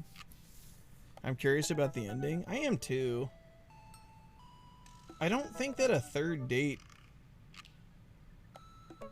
pushes it, does it? Craig? Who's Craig? Oh, exercise guy? No. I think he has 1. No, is it 2 or 1? 1. Brian? No. You blew your shot, buddy. Here, we'll do Joseph Christensen's one more time. Maybe we can get some closure on his thing. I'm gonna reject him just for you guys. Just saying. Oh wait, no, I can save. You know what they say about third dates? They get pretty serious. I'm curious when this game will end too. Hopefully soon. Plebo, it's just dads being dads, okay? The game actually tells you. You guys ready? Do you want this guy's ending? I don't care. I just want to know. Actually, maybe it doesn't matter. I kind of want to do his. Sucker. Get baited. Take care of your health. I had a lot of fun hanging with Damien the other day. I just wonder what he's up to. Open the dad book and start writing a message when Amanda walks in the door. Dad, you got a letter. Oh, is it from Grandma? No, it's from Damien. What? Chat, if I do this thing, I don't think we get like an ending. I think it just happens. Oh my god, I can't even read that. Dearest Joe, I hope you'll find my continued correspondence endearing rather than trying. One can only hope that my use of the slower, more traditional form of communication will showcase my sincere... Oh my god, he cares. That's cool. Wow. Wow, he's good. So you gonna catch a movie with him? Yeah, I better message him on Dadbook and let him know. Oh, Christ. Is that a green flag or a red flag? You have to write him back a real letter. Dude, like, just text him. It's the same thing. My handwriting looks like two toddlers fighting over a crayon. You have to. He wrote you a letter. I don't have to do anything. Will you help me? I need to class this up. Father, always made for this. Here's what you do. Find tickets to a show you two will like, then enclose them in the letter. That's classy. Should I just give him the one and then have my own? Hop on my laptop and peruse Showtimes. He doesn't seem like a romantic comedy type of guy. Here's one. Vampire Crusade 2? Evil Never Dies. I don't know. That sounds kind of stupid. It's a critically acclaimed exploration into the annual of existence. It really turns a vampire trope on its head. Really? No. There's lots of blood and vampire titties. I'm in. Let's roll the dice. I purchase the tickets and print them out, then sit down at the table with Amanda to try drafting a nice letter. Damien. I do hope this letter finds you in good health. Hey. Good one. What's next? I must confess of my amateur control of the written word. Have some faith in yourself. We're trucking along. Let him know how you're feeling. You find me in good spirits, for I felt very much the same after our last encounter. I did very much enjoy the adventure we found ourselves on the last we met. That earnest shit was pretty... That earnest shit was pretty messed up. That's classy. I like that. Did we mention this time we found ourselves the last we met? Probably that one. Not bad. Good actiony sentence. Ask him to hang out already. True art takes time, Amanda. While a strange turn of events, I find myself enamored of the situation at hand. Like Rugel's landscape with the fall of Icarus, I find myself lost in your details. I'm gonna say, let me get at that. It's kind of forward, huh? While a strange turn of events, I find myself enamored of the situation at hand. Bring it home, Pops. Let me take you out. I got 2 tickets to booze. I would very much enjoy your company accompanying me to the cinema. It'd make me a great pleasure to escort you to the cinema. Smooth. Calling it the cinema is a classy move. Enclosed, you'll find 2 tickets to the Vampire Crusade 2, Evil Never Dies, which I'm sure you'll find both titillating and enjoyable. Namaste. What the hell does hard daps mean? I'll do best wishes. And then I sign my name. Joe Mama. Is this okay? That's pretty good, right? That's pretty good. I'm not throwing. This is clean. This is top tier. Not the penmanship, but like the wording. You spelled his name wrong. What? He's just trying to keep you on your toes. Now all you have to do is seal it and put it in his mailbox. Can I seal it with tape? That's not authentic. I have an idea. I'll be right back. She leaves the room and returns with a candle, a lighter, and a small piece of wood. You gotta have a wax seal. She lights the candle, which starts to burn and form a pool of melted wax. What's that other thing? Pour some of the wax in the folded letter expertly, presses a small piece of wood into it. She lets it dry for a second and pull the wood away, revealing your sigil. A little kitten with a bow tie, with a bow on its head. Awesome. Scrapbooking. Thanks, child. That's really cool. That's so funny. She has a pigeon guy. That's hilarious. Ha ha ha ha ha. Don't get your pigeons from Anthony. They're no good. I don't want to know if any of this is true. I'll head outside and walk over to Damien's house. I'll slip the letter in the slot in his door and go back home. Mission accomplished. Now we play the waiting game. The night finally rolls around where I'm supposed to meet with Damien. Oh god, do we have to talk through the movie? Oh no. The next day, he had left another beautifully crafted letter thanking me for mine and agreeing to the evening. Amanda helps me pick out a nice outfit, and I show up at the theater a little bit early. It's a chilly night, and the theater is kind of crowded, but it's still nice. How do you do? Says Damien. Whoa. I jump at the sound of his voice and turn around to see Damien right behind me. He almost gave me a heart attack. How long are you there? What the hell? What the fuck was that? I don't know, I just walked up. My apologies for frightening you. Was that thunder? Is it gonna rain soon? I didn't hear a thing. What? Huh. Oh my. What? Regardless, the hour grows close. Shall we take our seats in the cinema? I must thank you again for purchasing our tickets. Please, allow me to repay the deed in Sour Patch Kids or perhaps Milk Duds. Sour Patch Kids, let's go. I hear a familiar voice behind us. Oh my god, who is it gonna be, dude? turn around to find Lucian. Oh, it's his kid? I turn around to find Lucian standing a few feet behind us with a gaggle of other goth kids. Lucian, how nice to see you. I didn't know you were coming to the theater. I'm glad to see you spending some quality time with your friends. Whatever, Dad. Oh. And what movie will you be attending tonight? My friends are making me some kind of movie, making me see some kids movie about talking animals. I don't really care about it. They're gonna go watch Zootopia. Holy mic clip. Oh, did my mic clip? Rip.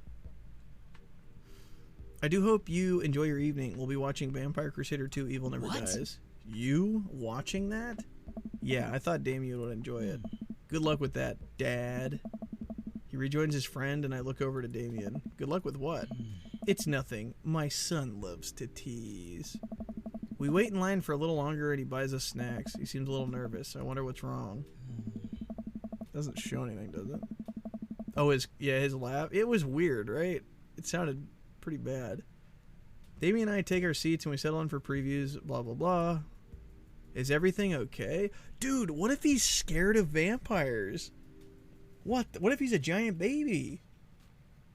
I should ask if everything's okay. I'll be forward.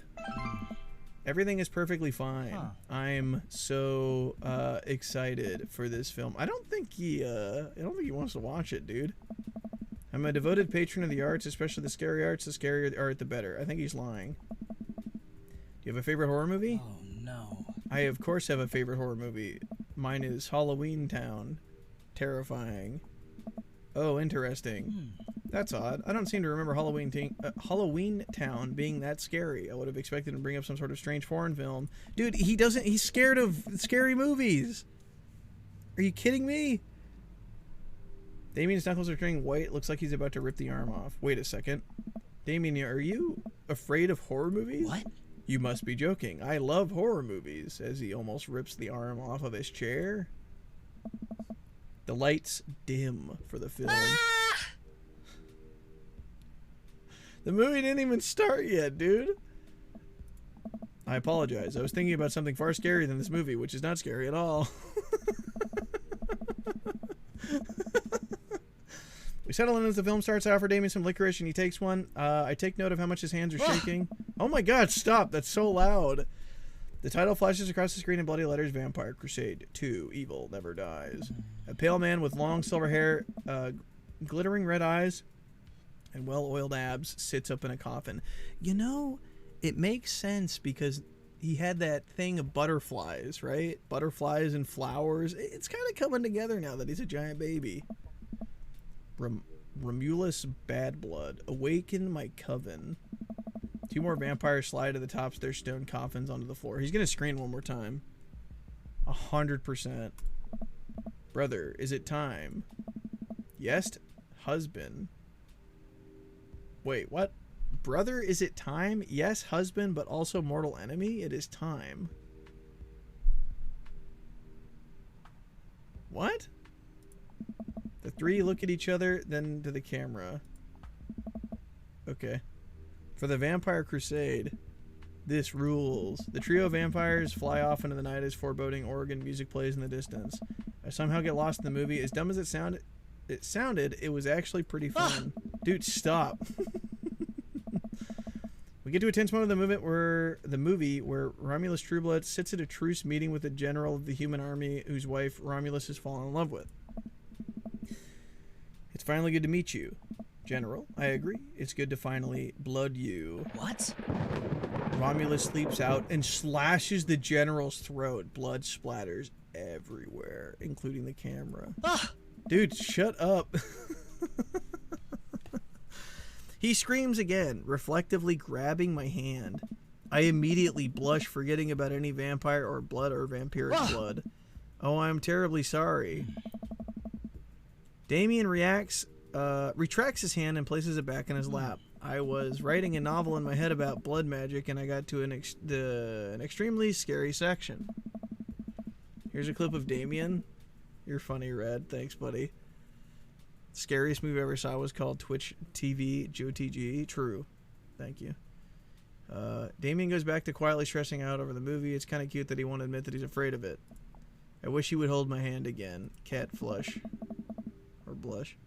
Maybe I could do something to try and make him feel more comfortable. I've got it. I'll do what all dads do. Talk during the movie.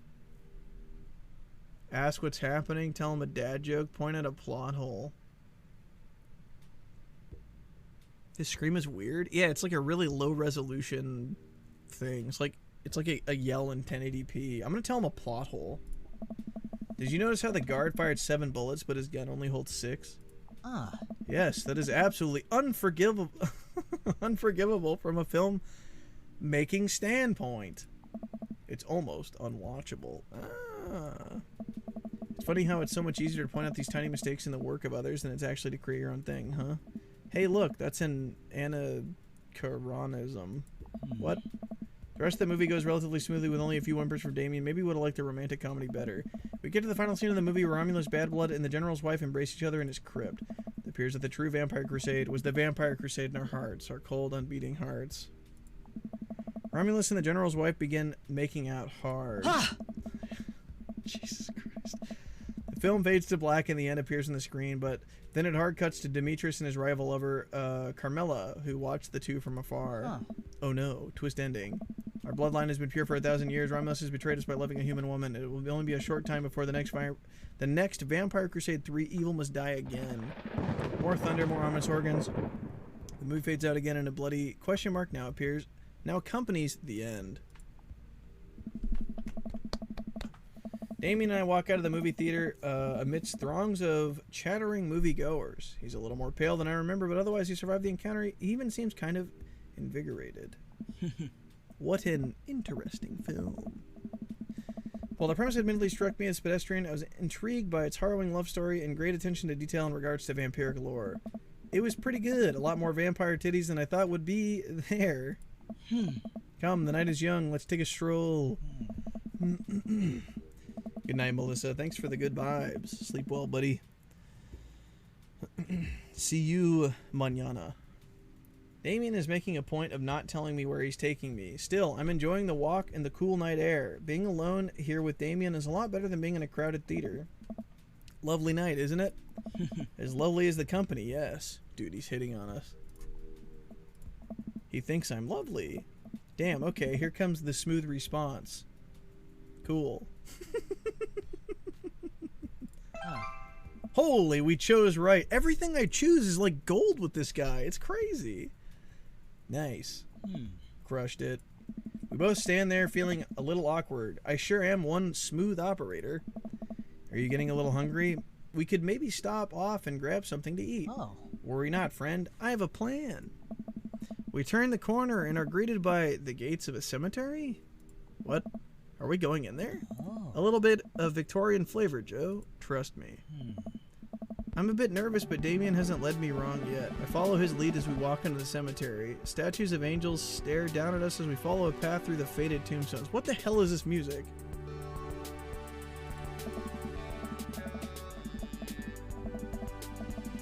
What the fuck is this? Why is it robotic? As we crest a small hill, we get a beautiful view of the city. The night lights sparkle around us. I gotta hand it to him for being in a cemetery. This is strangely romantic. Picnicking in a graveyard is an old Victorian tradition, an appropriate finish to an evening after a vampire movie, wouldn't you say? With the flourish, Damien produces a blanket and a picnic basket. Where were you hiding that? Under my cloak. Oh, right. Damien unfolds a blanket and we both sit down. Gazing out the city lights, he produces a bottle of red wine and a fine selection of cheese. In the Victorian era, there was no public art galleries, parks, or botanical gardens to speak of. Once rural graveyards became a more popular alternative to church burials, it became the only place that people could see beautiful plant life and fine sculptures. Dude, he's gonna kill you? Uh-oh. But he gave us cheese. That makes sense. This is pretty nice. I have a question, though. How are you so okay with being in a graveyard, but you had trouble handling a scary movie? What? I wasn't... He sighs deeply. Okay, yes, I was extremely scared by the movie. I was not writing a book about blood magic in my head. I just have never been good at those. I just feel as though if because of how I look and act, people expect me to love horror films, so I must play the part. Truth be told, I don't know if I have the constitution for them at times. Damien, I'm sorry. If I had known, I would have suggested another movie. It's quite alright. I actually did find myself enjoying this one, thanks to your help. Graveyards, however, I think there's something rather beautiful about death. Cemeteries are traditionally built away from cities, away from the realm of the living, and it keeps us rather separated from it. It's a wide vibe aesthetic. It's alright. To acknowledge death and become comfortable with it, I think it gives us a certain intimate knowledge of ourselves. To sit among us, generations of those who came before us, be truly alive in the midst of so much death brings me great comfort. Death helps me appreciate life, to savor every second. We sit and enjoy our food and wine. I don't feel scared anymore. Never thought I'd be comfortable sitting alone in a graveyard at night, but I actually feel very peaceful. Suddenly, it doesn't seem like we're alone. Off in the distance, I see a shadowy figure in the trees. Dude, I swear to God, if it's like Brian or something. What is that? Ah! Dude. I'm not sure. Huh. It noticed us. I'm paralyzed with fear as it becomes lumbering slowly towards us, its shape taking a more animal form, more feral. I look to Damien for help, but he's just afraid and transfixed as I am. Wah! I want to scream, but it's stuck in my throat. The creature's getting closer, moving faster. Ah! Woof. Oh, it's a dog. Okay. Finally comes to the light. The friendliest, dumbest looking Boston Terrier I've ever seen pulls its owner towards us. The dog trots over to Damien and sniffs at his hand. Damien looks ecstatic. He ruffles the dog's fur happily. What a beautiful dog. Hey. We both look up, not expecting to see. Oh, it's Robert. I thought this dog was a killer. Thanks. Robert, what are you doing out here on this lovely evening? Hunting cryptids. I don't know what that means. What? What? I didn't know you had a dog. This isn't my dog. What? I found her wandering in the street. I put a leash on her, and now we're walking around this graveyard together. Hunting cryptids. Damien and I share a look. May I give her a treat? Sure. Don't give her cheese. Oh. Not to worry. Damien reaches to the depth of his clothes to procure a small dog treat. What the hell? The dog laps up the treat and crunches away. Tail wagging furiously, Damien continues to smooth down her fur. Thanks. My absolute pleasure. Damien shakes the dog's paw. Love to meet you, my friend. May our paths cross again. It's like Bigfoot? Oh, I see. Robert and his maybe dog disappear into the darkness again. Damien stares after them.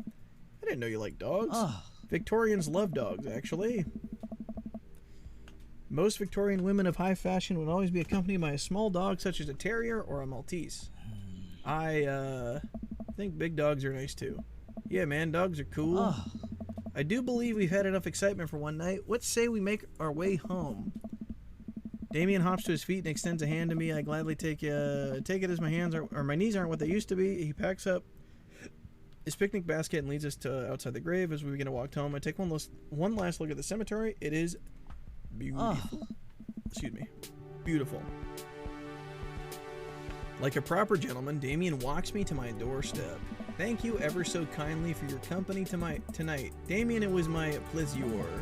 If you allow me, it would bring me great joy to offer you a token of my affection. He reaches into his cloak and pulls out a folded monogram handkerchief. He presses it into my hand.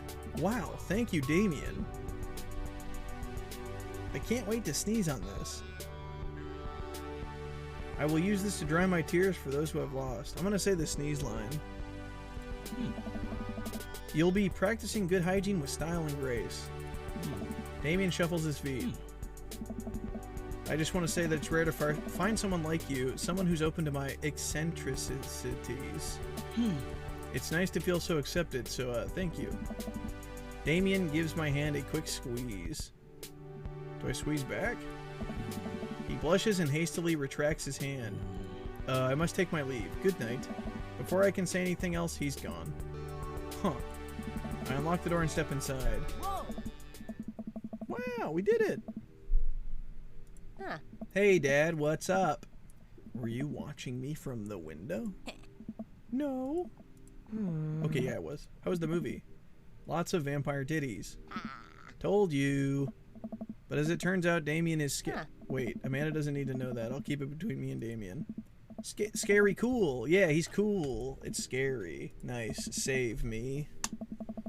Did you know that graveyard used to be a place to throw parties? I think I'm misremembering that. Wow, that's pretty punk. Also, we saw a dog. It was cool. How can you be so sure it wasn't a werewolf? How can you be so sure I'm not a werewolf? How can I be so sure you're... Okay. Huh. I don't trust you, nor I you. We make intense worry eye contact for a second. Anyway, I'm calling it for the night. Don't stay up too late. Bye. I think we got like probably an A or a B. I might have dropped the ball a little bit. Wow.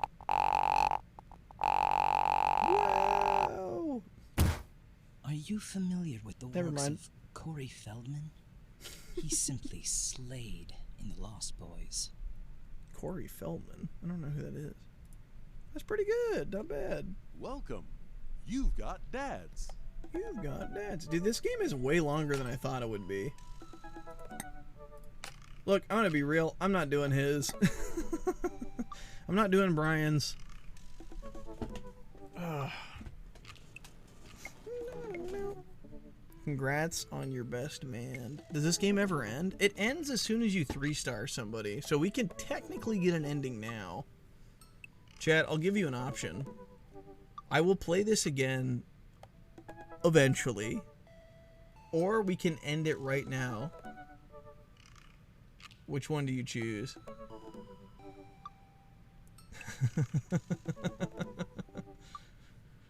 Okay. It took me a year to get back to this game.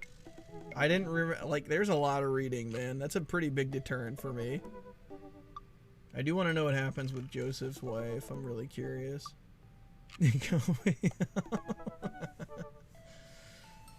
Which do you want? Do you want a ending now or what? What sounds good, dude? Or do you want to come back to it another time? I don't really have a preference. I genuinely don't have a direction. I guess we can get one. How's my throat? Hurts. I have been talking way too fucking much. Save, do an ending, come back for more. You could get a 3-star here since you won't. Alright, sure. You know what? Let's break it down. I'll do one more. Do you guys want to look at Matt's 3-star, Damien's 3-star, or do his in hopes that we see what happens between him and his wife? Which one? Matt, Joseph, or Damien? I'll try and 3-star them all except for Brian one day. Maybe also Robert.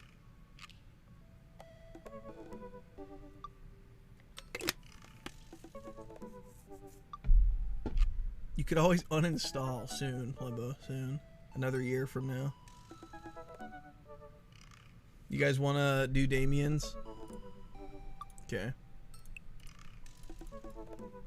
Limbo, why do you not like this game, dude? It's a good video game.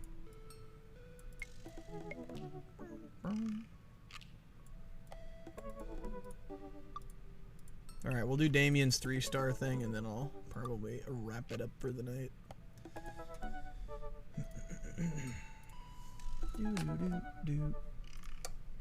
Save and continue. Yay! We'll come back to this eventually. Ever since we had the picnic in the graveyard, Damien and I have been spending a lot of time together. We go on nighttime strolls pretty regularly. He was so impressed with the first letter I wrote him that he insisted that we only communicate by post instead of through dad book. I initially protested, but he gave me one of his old signet rings to use as a seal for my letters. I couldn't say no. Hanging out with the goth dad again. Please, Amanda, you know his name. And yes. Actually a vampire. I remember allowing you to our household at one time. I've seen the Lost Boys. Honestly would have preferred to see him. He could walk through that threshold of our home under his own proper. Yes, Amanda. I've become his familiar. I'm compelled under his curse. I'm sorry, sweetie. Turn into a bat. No. What's the point of being a vampire if you can't turn into a bat? Huh. I'm off. Are you taking the car or are you flying off into the night on the leathery wings of a bat? One of those. Well, I'm out. Can you throw away the garlic bread that's in the freezer so I don't die? That'd be great. Ha. Ha. Ha. True, Joseph would have been good drama. True. For next time. I'm keeping there as insurance, you understand, right? That's my girl. Damien and I walk along the water's edge chatting. Damien's cloak. He hates it when people call it a cape. Damien's cloak flutters behind him in the breeze. This is going to seem like a silly question, but why do goths wear black? Gothic subculture has always been associated with death, so it would make sense that the style surrounding it would be greatly influenced by mourning. Huh. Interestingly enough, though, was that in the Victorian era, Queen Victoria herself mourned the death of her late husband for 10 whole years, wearing black for the rest of her life. If that's not goth, I don't know what is. I have another question. Oh. Shoot. How are you so comfortable with death? You mentioned it in the graveyard that it helps you appreciate your life or something? I've experienced several losses over the course of my life, and I truly believe the only manageable way to cope with it is to accept that death is simply a part of living. It's the single universal truth for every human who's ever lived. I'm going to die, you are going to die, and life carries on without us.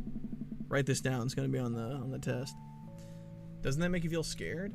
Not at all. Without the advances of modern sciences, death was everywhere in the Victorian era, and yet funerals were major social functions. Victorians were obsessed with mementos of their loved ones, even going so far as to take the elaborately staged photographs of their dead relatives. I don't know how to say that.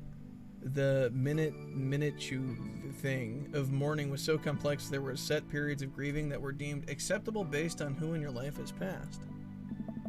Now we don't have any of that. If you lose someone, you end up feeling lost yourself because we have no modern equivalent of those formalities. We need to allow ourselves time to grieve, to feel that loss fully, but not allow it to consume us. So no, I'm not afraid of death. I believe it is a waste to spend your life dreading the end of it. The time we have here is brief and fleeting, and occasionally cruel, but it is all the time. It is at all times precious. To stare death in the face and live despite that, I think, is a noble existence. Let's save the mourning for the dead. Wow, that's a lot to take in and beautiful. I can see the moonlight in the bay glint off of Damien's eyes. He smiles. We turn to the harbor and watch ships pass, breathing in the salty sea air. I look to Damien again and can't help but entranced by his charm, his mystery. I find everything about him so fascinating. I lean in closer to Damien, closing my eyes as I do so. I'm so sorry. I have to take this. He got a call. I will dead, you will dead. Get your copium while you can. True. Hello? Damien steps away from me to answer his phone. Oh no, I hope it isn't Lucian again. After speaking in hushed tones for a few moments, Damien returns to me. Everything okay? What? Oh my god, stop doing that! There is an emergency. Lucian? No, thankfully, but I must take my leave. Oh, okay. Is there anything I can do to help? Dads do have to stick together, right? You know it. Then come, there isn't time to waste. Like Jesus? After a short drive in silence, we arrive at a rundown building on the outskirts of town. So ominous. Where are we? It's better if I just show you. I push the surprisingly heavy door and find myself in a dimly lit waiting room. A few rickety chairs line the wall, and there doesn't seem to be anyone behind the desk. There's a few paintings and pictures on the wall, but they're so nondescript, I'm still unsure of what kind of place this even is. Wait here for a moment, I'll be right back. Damien walks off down a corridor, his boot heels echoing through the halls of the seemingly empty building. Distant howls echo from some place I can't see, and there's a faint scratching sound like claws on a tire. Are we in a fucking veterinarian place?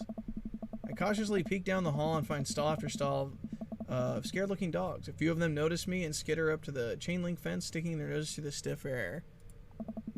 What have I gotten myself into? Suddenly, the lights shut off. I panic, unsure of where I am or how I can get out. I stumble through the darkness. My breathing gets heavier and heavier. Damien? The lights finally turn back on.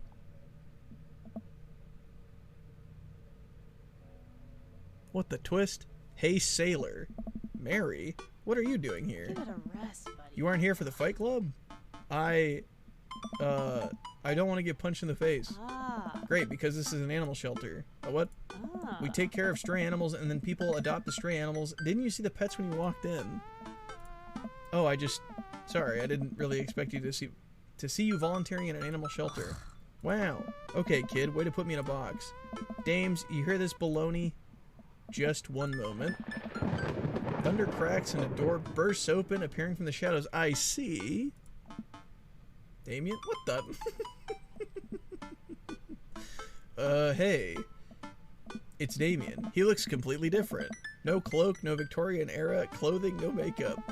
I wasn't planning to share this side of me until much later, but I'm not as goth as you think. Oh no. I'm a systems administrator for the IT department of a realty company. What the hell? That's my... I wear tennis shoes to work and I listen to Bruce Springsteen. I'm going to the hardware store looking at storage solutions and I volunteer at this animal shelter in my spare time.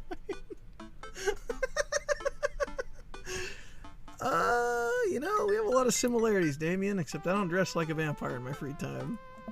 I'm boring.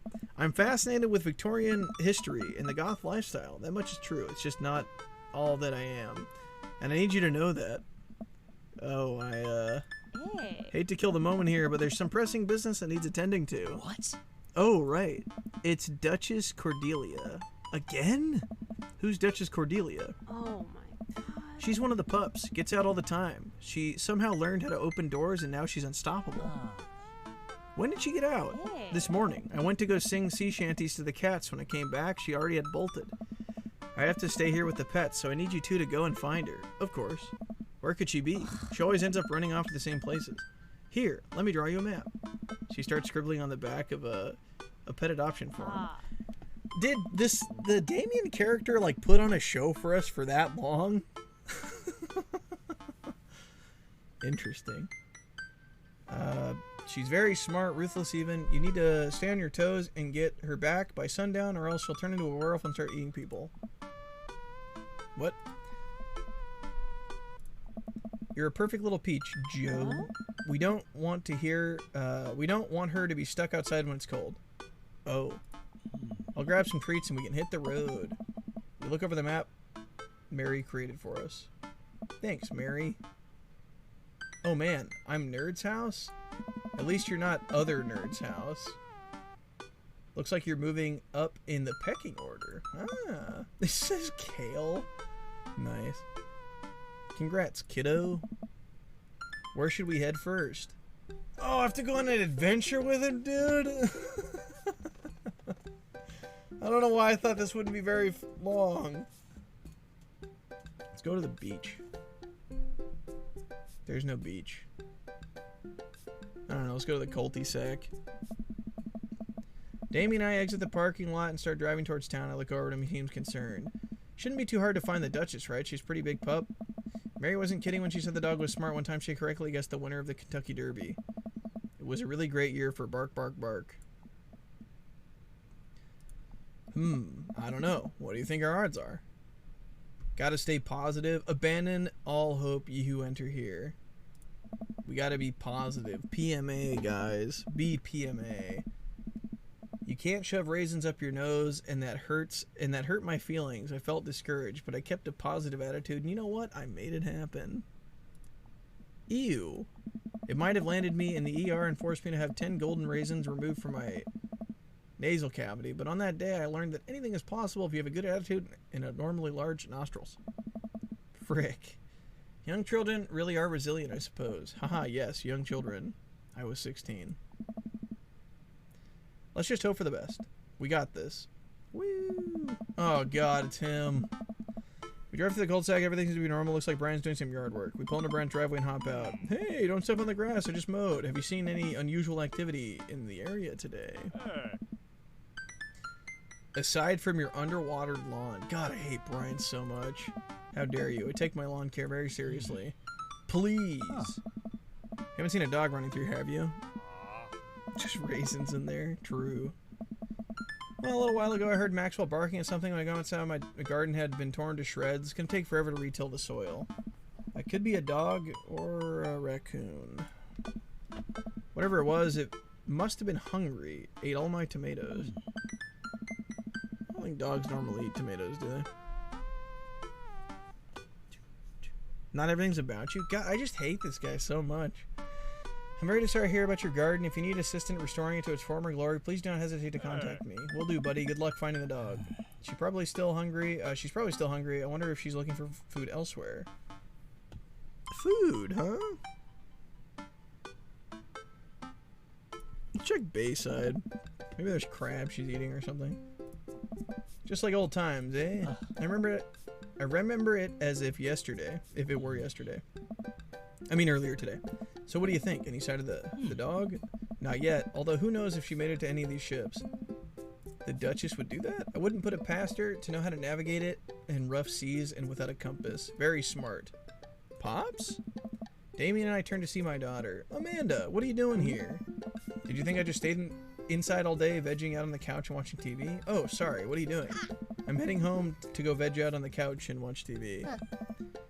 Had to go get a burrito first. Young miss, have you seen a dog around here? Oh, you bet. I saw a Pomeranian with a boy around its neck. A bow, not boy. I saw a big old Doberman named Henry, and there's a stroller full of Yorkies, a Greyhound, a Golden Retriever. Did you see a Mastiff? No dice. I would definitely have remembered that. I gotta run though. This Rito has about 10 minutes before the cheese breaks down the molecular structure of the tortilla. Yeah. I do. Of course. Have a lovely evening. Miss Mama. That was fast. Do you have to go to like every single one? Where would a dog go? If I was a dog, I'd want to get coffee. Probably a coffee place. You like his hair like that? True. He looks better without the cloak, I'm gonna be honest. We park in front of the coffee shop and walk in. Matt's reading a book. Hey, Matt. Hey. Didn't expect to see you today. What's up? Have you seen any stray dogs around? Actually, yeah. I caught one digging through the trash earlier. It ran away when I tried to get close, though. Aren't you not supposed to do that? Did you see what direction it ran in? Matt, thanks for a second. Hey. Might have been running east, I think. That pup tore through 3 pans of old banana bread Kennedys. Want to take some for the road? Just in case. Sure thing. Matt packages up a slice. Thanks for the slice. The road slice. I like banana bread. I think he meant to give it to you for the dog. Oh, right. It's gonna be so good for the dog. Smart. I feel like we're on the right track. You think? If we keep this up, we'll find the Duchess in no time. Hey, if you like dogs so much, why don't you have any? Lucian is severely allergic. I wouldn't put him through that. But there's still dogs in my life, so for that, I'm grateful. There's about to be one more dog in your life, buddy. Splendid attitude. Let's not waste any more time. Verily. Softball field, I guess. Craig's team is practicing. Oh, God, no. Oh. Hey, dudes, what's up? Craig, you wouldn't have happened to seen a dog around here, right? One escaped from the animal shelter and we're trying to locate her. I don't think so. Maybe one of the girls saw something. Oh, girls. Hi, Amanda's dad. Hi, Lucian's dad. We have names. Girls, have you seen any dogs around? There was a big dog here earlier. She ran off a while ago, though. I don't think she had an owner, but it was really wanted to play. We tried to play fetch with her, but she just took the softball and ran. I think she ate it, actually. She was a lot of dog. Their shirts are mirrored. Yeah, they are. Here, take another softball. Might come in handy later. Many thanks, Craig. I fear that the hours are growing short. We must make haste if we're to find the Duchess by sundown. What kind of dog does a vampire have? Knock, knock. How many goths does it take to screw in a light bulb? I'm going to say this because I'm inquiring. I would imagine it'd be unwise for a vampire to take up the company of a smaller mammal. For the means of companionship, it would be too tempting to a bloodhound. I was going to say bloodhound, Damien. Oh, yes. No! I fucked up. No, dude. I think that's the first time I ever failed with him.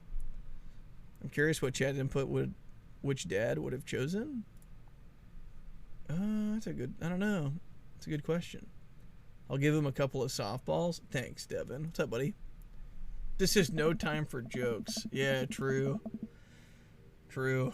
Damien and I stopped by the aquarium. Everything looks in order here, but it might help to get out of the car and take a look. You seen anything? No dog here. Not even any sign of her. Did you know that penguins are considered the goths of the sea? Who says that? Who says that? Damien, I want to believe you so badly. Oh, that's it? We arrive at the cul-de-sac to find everything looking normal except, uh-oh, Hugo's front door is wide open. So the door's open and the dog is in there. Nice. I've got your back. Who's Hugo again? Oh, that's... Oh my god, that dog is huge. Hugo's the teacher, right? They're sitting in the center of Hugo's living room like she owns the damn place. It's one of the biggest dogs I've ever seen. Woof. Well, she hasn't broken anything in here yet. Wonderful. Now all I have to do is get the leash on her before she tries to escape again and go out there before Hugo comes home. Easy peasy. Duchess, come here. She eyes Damon warily. As he approaches, she begins to growl. Huh. She's on her guard. We'll need another plan. I think the strat is to give her the banana bread. Oh, my pog plants! We're doing it! I reach into my pocket and pull out the slice of banana bread Kennedy's Matt gave me. Duchess sniffs the air and hones in on the bread. Come here, girl. Nice and easy. I've got some yummy homemade vegan and possibly gluten-free banana bread. If that's what you're in... And she devours it. Oh, she gently took it and started eating it. Nice. Success. Damien walks up behind Duchess and attached the leash to her collar. She immediately notices and starts whining. It's time to go home. To go home now, Duchess. Damien gives a tug on the leash. She won't move. Duchess, what happened to our rapport? You and I used to be bosom buddies. She still doesn't move. She's huge. There's no way we could even try to lift her. Well, this is a weird situation to be in. I think we're literally trespassing in our friend's house with this large dog. What are you nerds doing? Crap. It's Ernest. He stands in the doorway with a plate of pizza rolls. What flavor pizza rolls are those? Pepperoni. Nice. Asking the real question. Why is this dog in my house? It's the Duchess suddenly breaks free from Damien's grip and hurtles towards Ernest. That's not really something we could prevent. Ernest and the Duchess fall to the ground. Pizza rolls fly everywhere. This is not good. Ernest, are you okay? Are you okay, Ernest? Feeds the Duchess a pizza roll. Hey, she likes pizza rolls. Ernest sits up, but the dog keeps licking his face. Oh, hey. Hugo stands at the door, looking like he's at a loss for words. Sweet Manchego.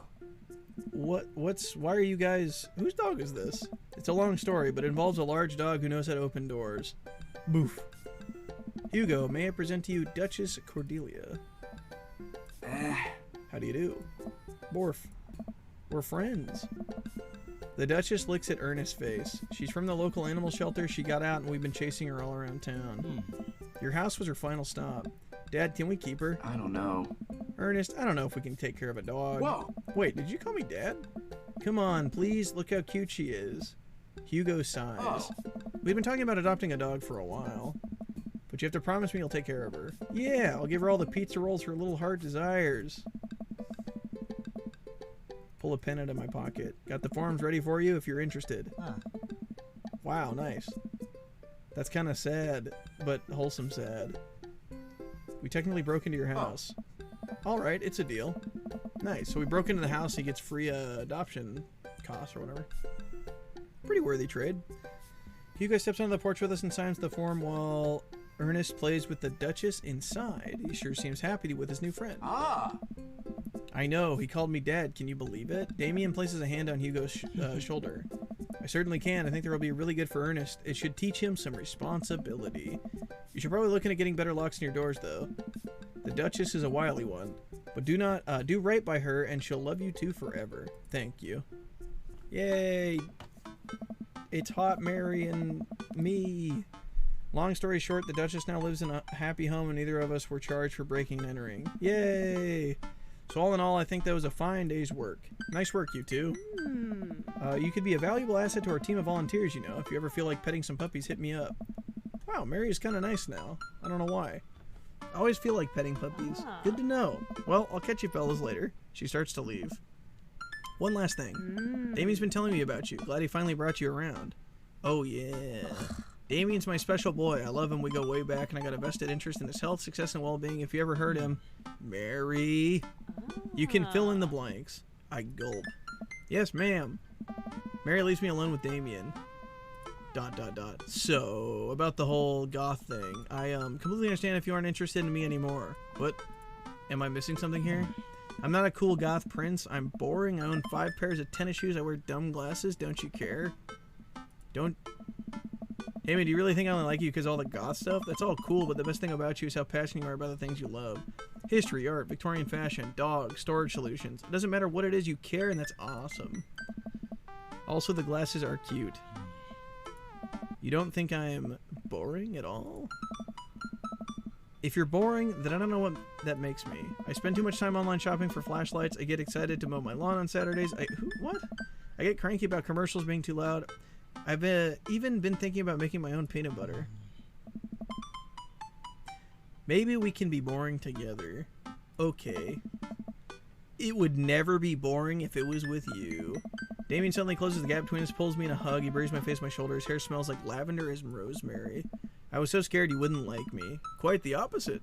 Damien pulls away for a second, looks me in the eyes without the colored contacts. His eyes are so dark and soulful. Ah. May I kiss you? Does a bat have wings? No, it wasn't Pog Plant. Fuck.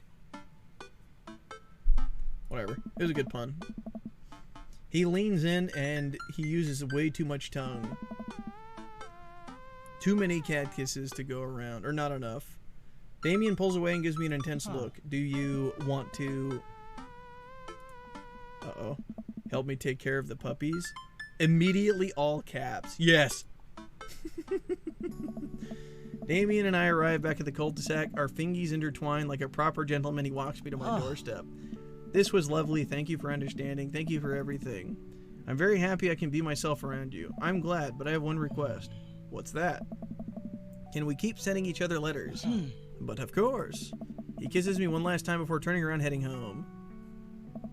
Amanda runs back to the couch from the window and tries to look as nonchalant as possible. Hello, father. For some reason, she's prepared finger guns. I was sitting here on the couch this entire time. Hi, Amanda. So, are you guys, like, starting a vampire coven together? Oh, plot twist. Mothman. Damien's actually Mothman. I didn't see it coming either. Genius. Well, whatever's happening, I'm glad you two are happy. You deserve it, Dad. Ah, shucks. I'm gonna head to bed. Catch you in the morning. Sure thing. I make my way to my room and fall into my bed with my heart full, excited for the days to come. Oh, is that it? I didn't get that many Pog Plants, though, so I think I got an A. Yeah. Simply a majestic evening. I think I botched it twice. Fuck. Yay, we did it. Now what? Amanda should be here any minute now. I think that's her car in the driveway. Okay, gotta act natural. Be cool, Joe. Be cool. Amanda walks through the door with a suspicious look on her face. Hey, Dad. Off to a good start. Something fishy? Rats. It's the feds. You asked too many questions. What? No. I had crab cake sandwich for lunch. That's probably it. Dude, crab sounds good. You're allergic to shellfish. I take it back. Oh. Oh no. I forgot. Again. I'm gonna be sick. What have I done? I'm kidding. You're right. I have a little surprise for you. I can tell you're bad at lying. Amanda, my dear, would you care to join me in the kitchen? Father, it would fill my heart with glee. Amanda and I cover the kitchen table where a present lies under a tablecloth. It's nothing special, but I wanted to get you a little something. You graduated high school last week, and I know you told me not to make a big deal about it, but... Aw, Dad, is it an eviction notice? Dramatically take the cloth off the thingy. Yes. No way! I figured you probably wouldn't be able to get cable in the dorm, so I thought it might be nice to take a piece of home with you. A DVD box set of Long Haul Paranormal Ice Road Ghost Truckers, 19 seasons. Oh my god. Including commentary with actual ghosts featured on the show. Thanks, Dad. She gives me a big hug. I'm glad you like it. Hey, you want to hang out with me in the backyard for a bit? Toss the old pigskin or something? Totally. Follow Amanda to the back door. Hey! What the hell? You told me not to make a big deal, but you seem to have forgotten that my entire mission in life is to make a big deal out of your accomplishments. Like, all the homies are here. Except for you. You go away. So consider this your graduation party. Surprise! Dad, everyone's here. Well, yeah, everyone wanted to come and support you. Is that a mac and cheese bar? Sure is. Fully customizable down to the type of mac. And there's an ice cream cake. The good kind, with the crunchies in the middle. Oh, that's good. I like those. I don't know what to say. Don't say anything. Just go have fun with your pals, alright? I'm so proud of you, Amanda. Amanda smiles and runs to her friends. I should make the rounds to make sure everyone's having a good time. But first, mac and cheese. Joe, my dude. Pablo, how's the shirt business going? I thought he was in the making music business. He's got all sorts of shirts. Each one of them is fine quality, screen printed. Yeah, we get it. Oh, okay, that makes sense. His band's on it. Most respectable retailers. Out of the trunk of my car. Wow. I'm also selling my mom's world famous homemade apple butter. Never stop hustling, Pablo. Never change, buddy. Baby, you got it. I walk over to Mary, who's having a lively conversation. Oh, we never got closure for her, huh? Damn, unlucky. We have a really fluffy Samoyed right now. His name's Harold. Loves belly rubs. He always tries to lick your face if you get too close. Miss Christiansen, thank you so much for telling me in great detail about every single dog currently at this shelter. Tell me about the Afghan with 3 legs again. Sure, Quadro we call him, is one of those ironic nicknames. You know, if you're really interested, I could probably steal one for you. Really? No, but I could get you... I could get you in to meet all of them. We could always use extra hands around the shelter. Hey. If those extra hands also happen to steal a dog, I'm glad you two are able to bond over cute dogs. Really warms my heart. Dad, we're having a moment. Hey, Sailor, your kid's a good egg. Why is she being nice to us all of a sudden? Where's your goth prince? You two are usually attached to the hip these days. He's around. Stellar. Mary turns his attention to Amanda. It's not too hard to sneak a dog into college. Trust me, I did it plenty back in the day. At one point, I had 3 cats living in my dorm. I decided to leave them to it. All of a sudden, a huge dog leaps up into my arms. Duchess, Ernest. Oh my god, do I have to go through all this? Maybe because you're dating Damien? Yeah, that's probably it. Yeah. Party for daughter invites all the hot dads. And the cool dogs, too. And Pablo. Hugo and Ernest run up to me. The Duchess gives me my face a few broad licks and hops down. We're working on that. Got her in a disciplinary class. She's a wild spirit who runs where she may. I don't mind at all. Ha, looks like the 3 of you are getting along nicely. She's a valuable addition to the clan. If I hold up my homework in front of her, she'll eat it. Cool. We'll deal with that later. And they run off. He's actually been a lot more manageable lately. I think taking care of the dog is good for him. Thanks for breaking into my house, I guess. Anytime, buddy. Joe. Fuck you, Brian. I don't like you. Ha, I don't pass on free food. What do you think of the party? Cool. Not bad? Yeah, it's not bad. Don't let him bait you. Don't let him bait you. Thank you for the lovely compliment. Daisy trots up. Hi, Amanda's dad. Hey, Brian's daughter. See how that feels? This is a really great party. Thanks so much for inviting us. You're very welcome. Tiny child who knows how to pay a compliment. Brian and I lock eyes. This isn't over. Hey, bro. This is a real rager, taking our older age into consideration. I'm trying to be in bed at a reasonable hour tonight. Don't let me get too riled. Don't worry, dude. I'll keep an eye out for your fruit punch intake. You know, I'm really glad we're bros again. Me too, dude. The twins roll up. Hi, little ones. Hello. Hello. Thank you for all the ice cream cake. Wait, girls, how much of that did you eat? 4 pieces? What? Oh my god, they eat so much. What are they, kids? I have your face, nobody will ever believe you. Oh boy. I'll let you guys figure this out. Good seeing you, Craig. Let's hang out soon, yeah? Hey. The shirts aren't mirrored anymore. Oh god. Looks like you've settled in this neighborhood quite nicely. Yep, couldn't ask for a better cul-de-sac. Well, I'm glad. Hopefully we'll see you more at church events. We've got a big schedule planned for the rest of the year, and I'm sure the kids would love to see you dance moves again. Sure thing, Joseph. Maybe if you aren't doing anything later, we could hang out again. Sure, buddy, sure. See you later. Hugo comes up to me with a plate of mac and cheese. Beautiful work on the food. Thanks, Hugo. I learned from the best. I've got a pocket full of sunshine and also gift cards that say you already knew a thing or two. Let's get together for trivia night again sometime soon, huh? You know it. You know, I'm really pleased to see Amanda going to her dream school. I'm glad she turned it around for finals. Me too. That scholarship money will really help. Amanda walks by and pretends not to see Hugo. Amanda, come say hi to your old teacher. Hey. Congratulations on graduating. I know you're going to do great things at art school. Thanks. And she leaves. And she comes back.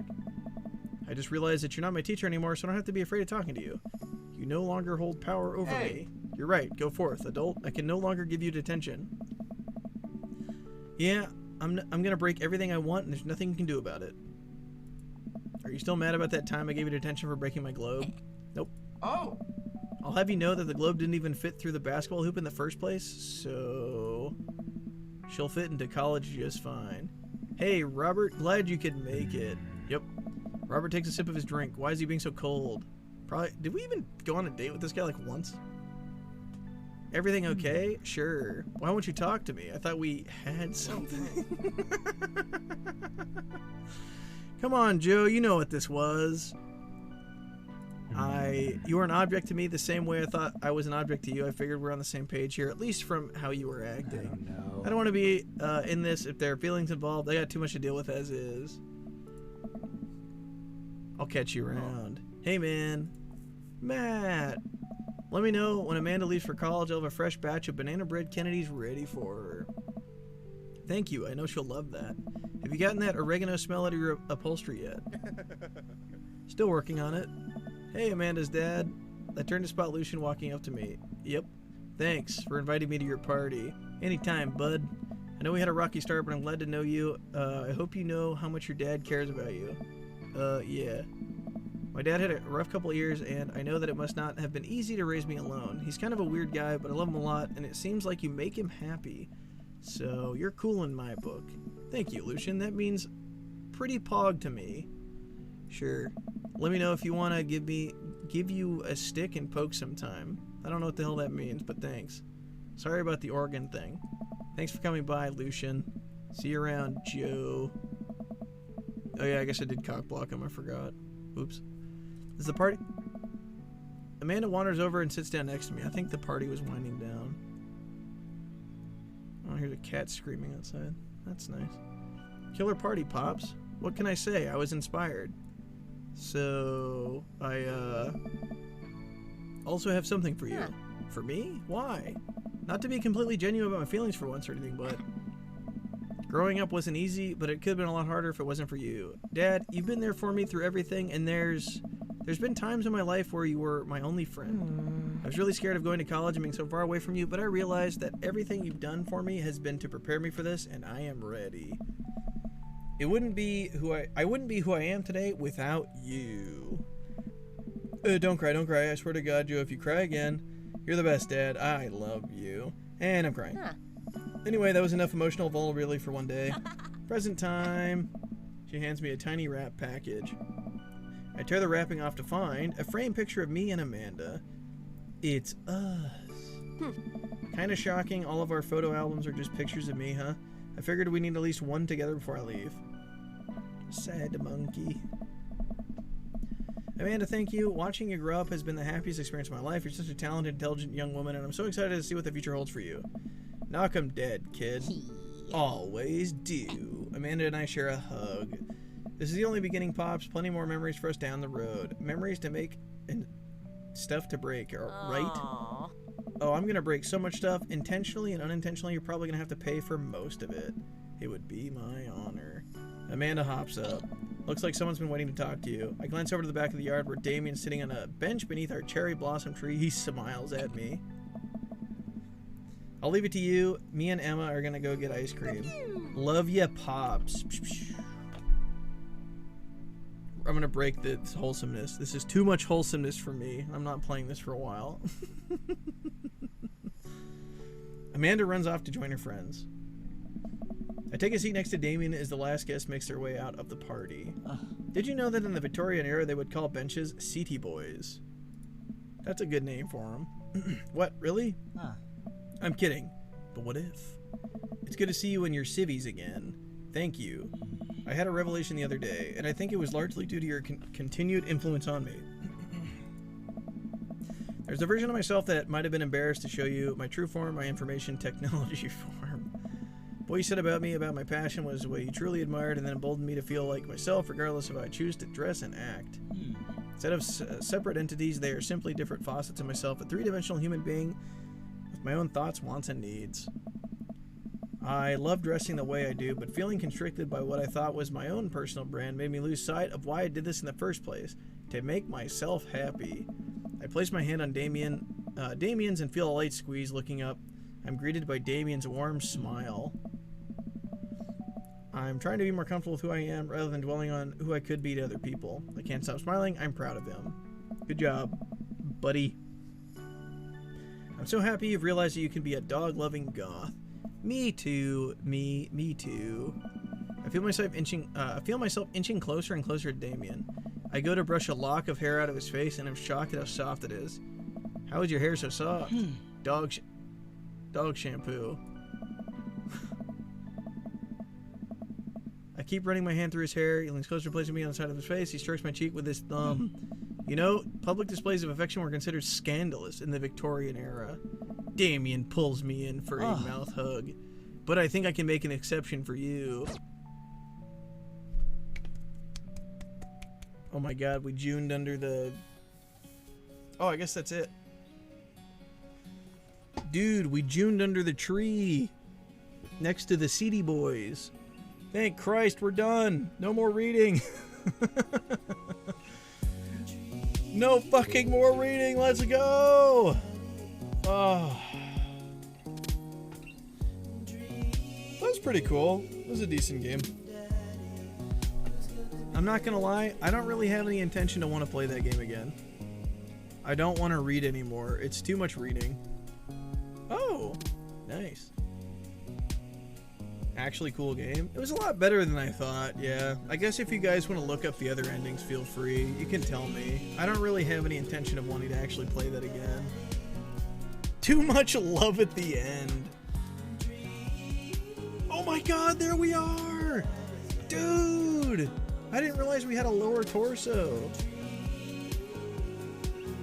You and Brian get into a fight? Nice try. You're not going to sway me to do it again.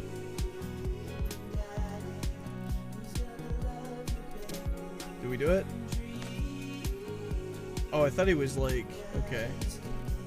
There's our boy. He's all dressed up. Was the game by Game Grumps? I don't know. Actually, I have no idea. It was good. It was a good game. A little bit more reading than I cared for, though, for sure. But good. Overall, it was fun.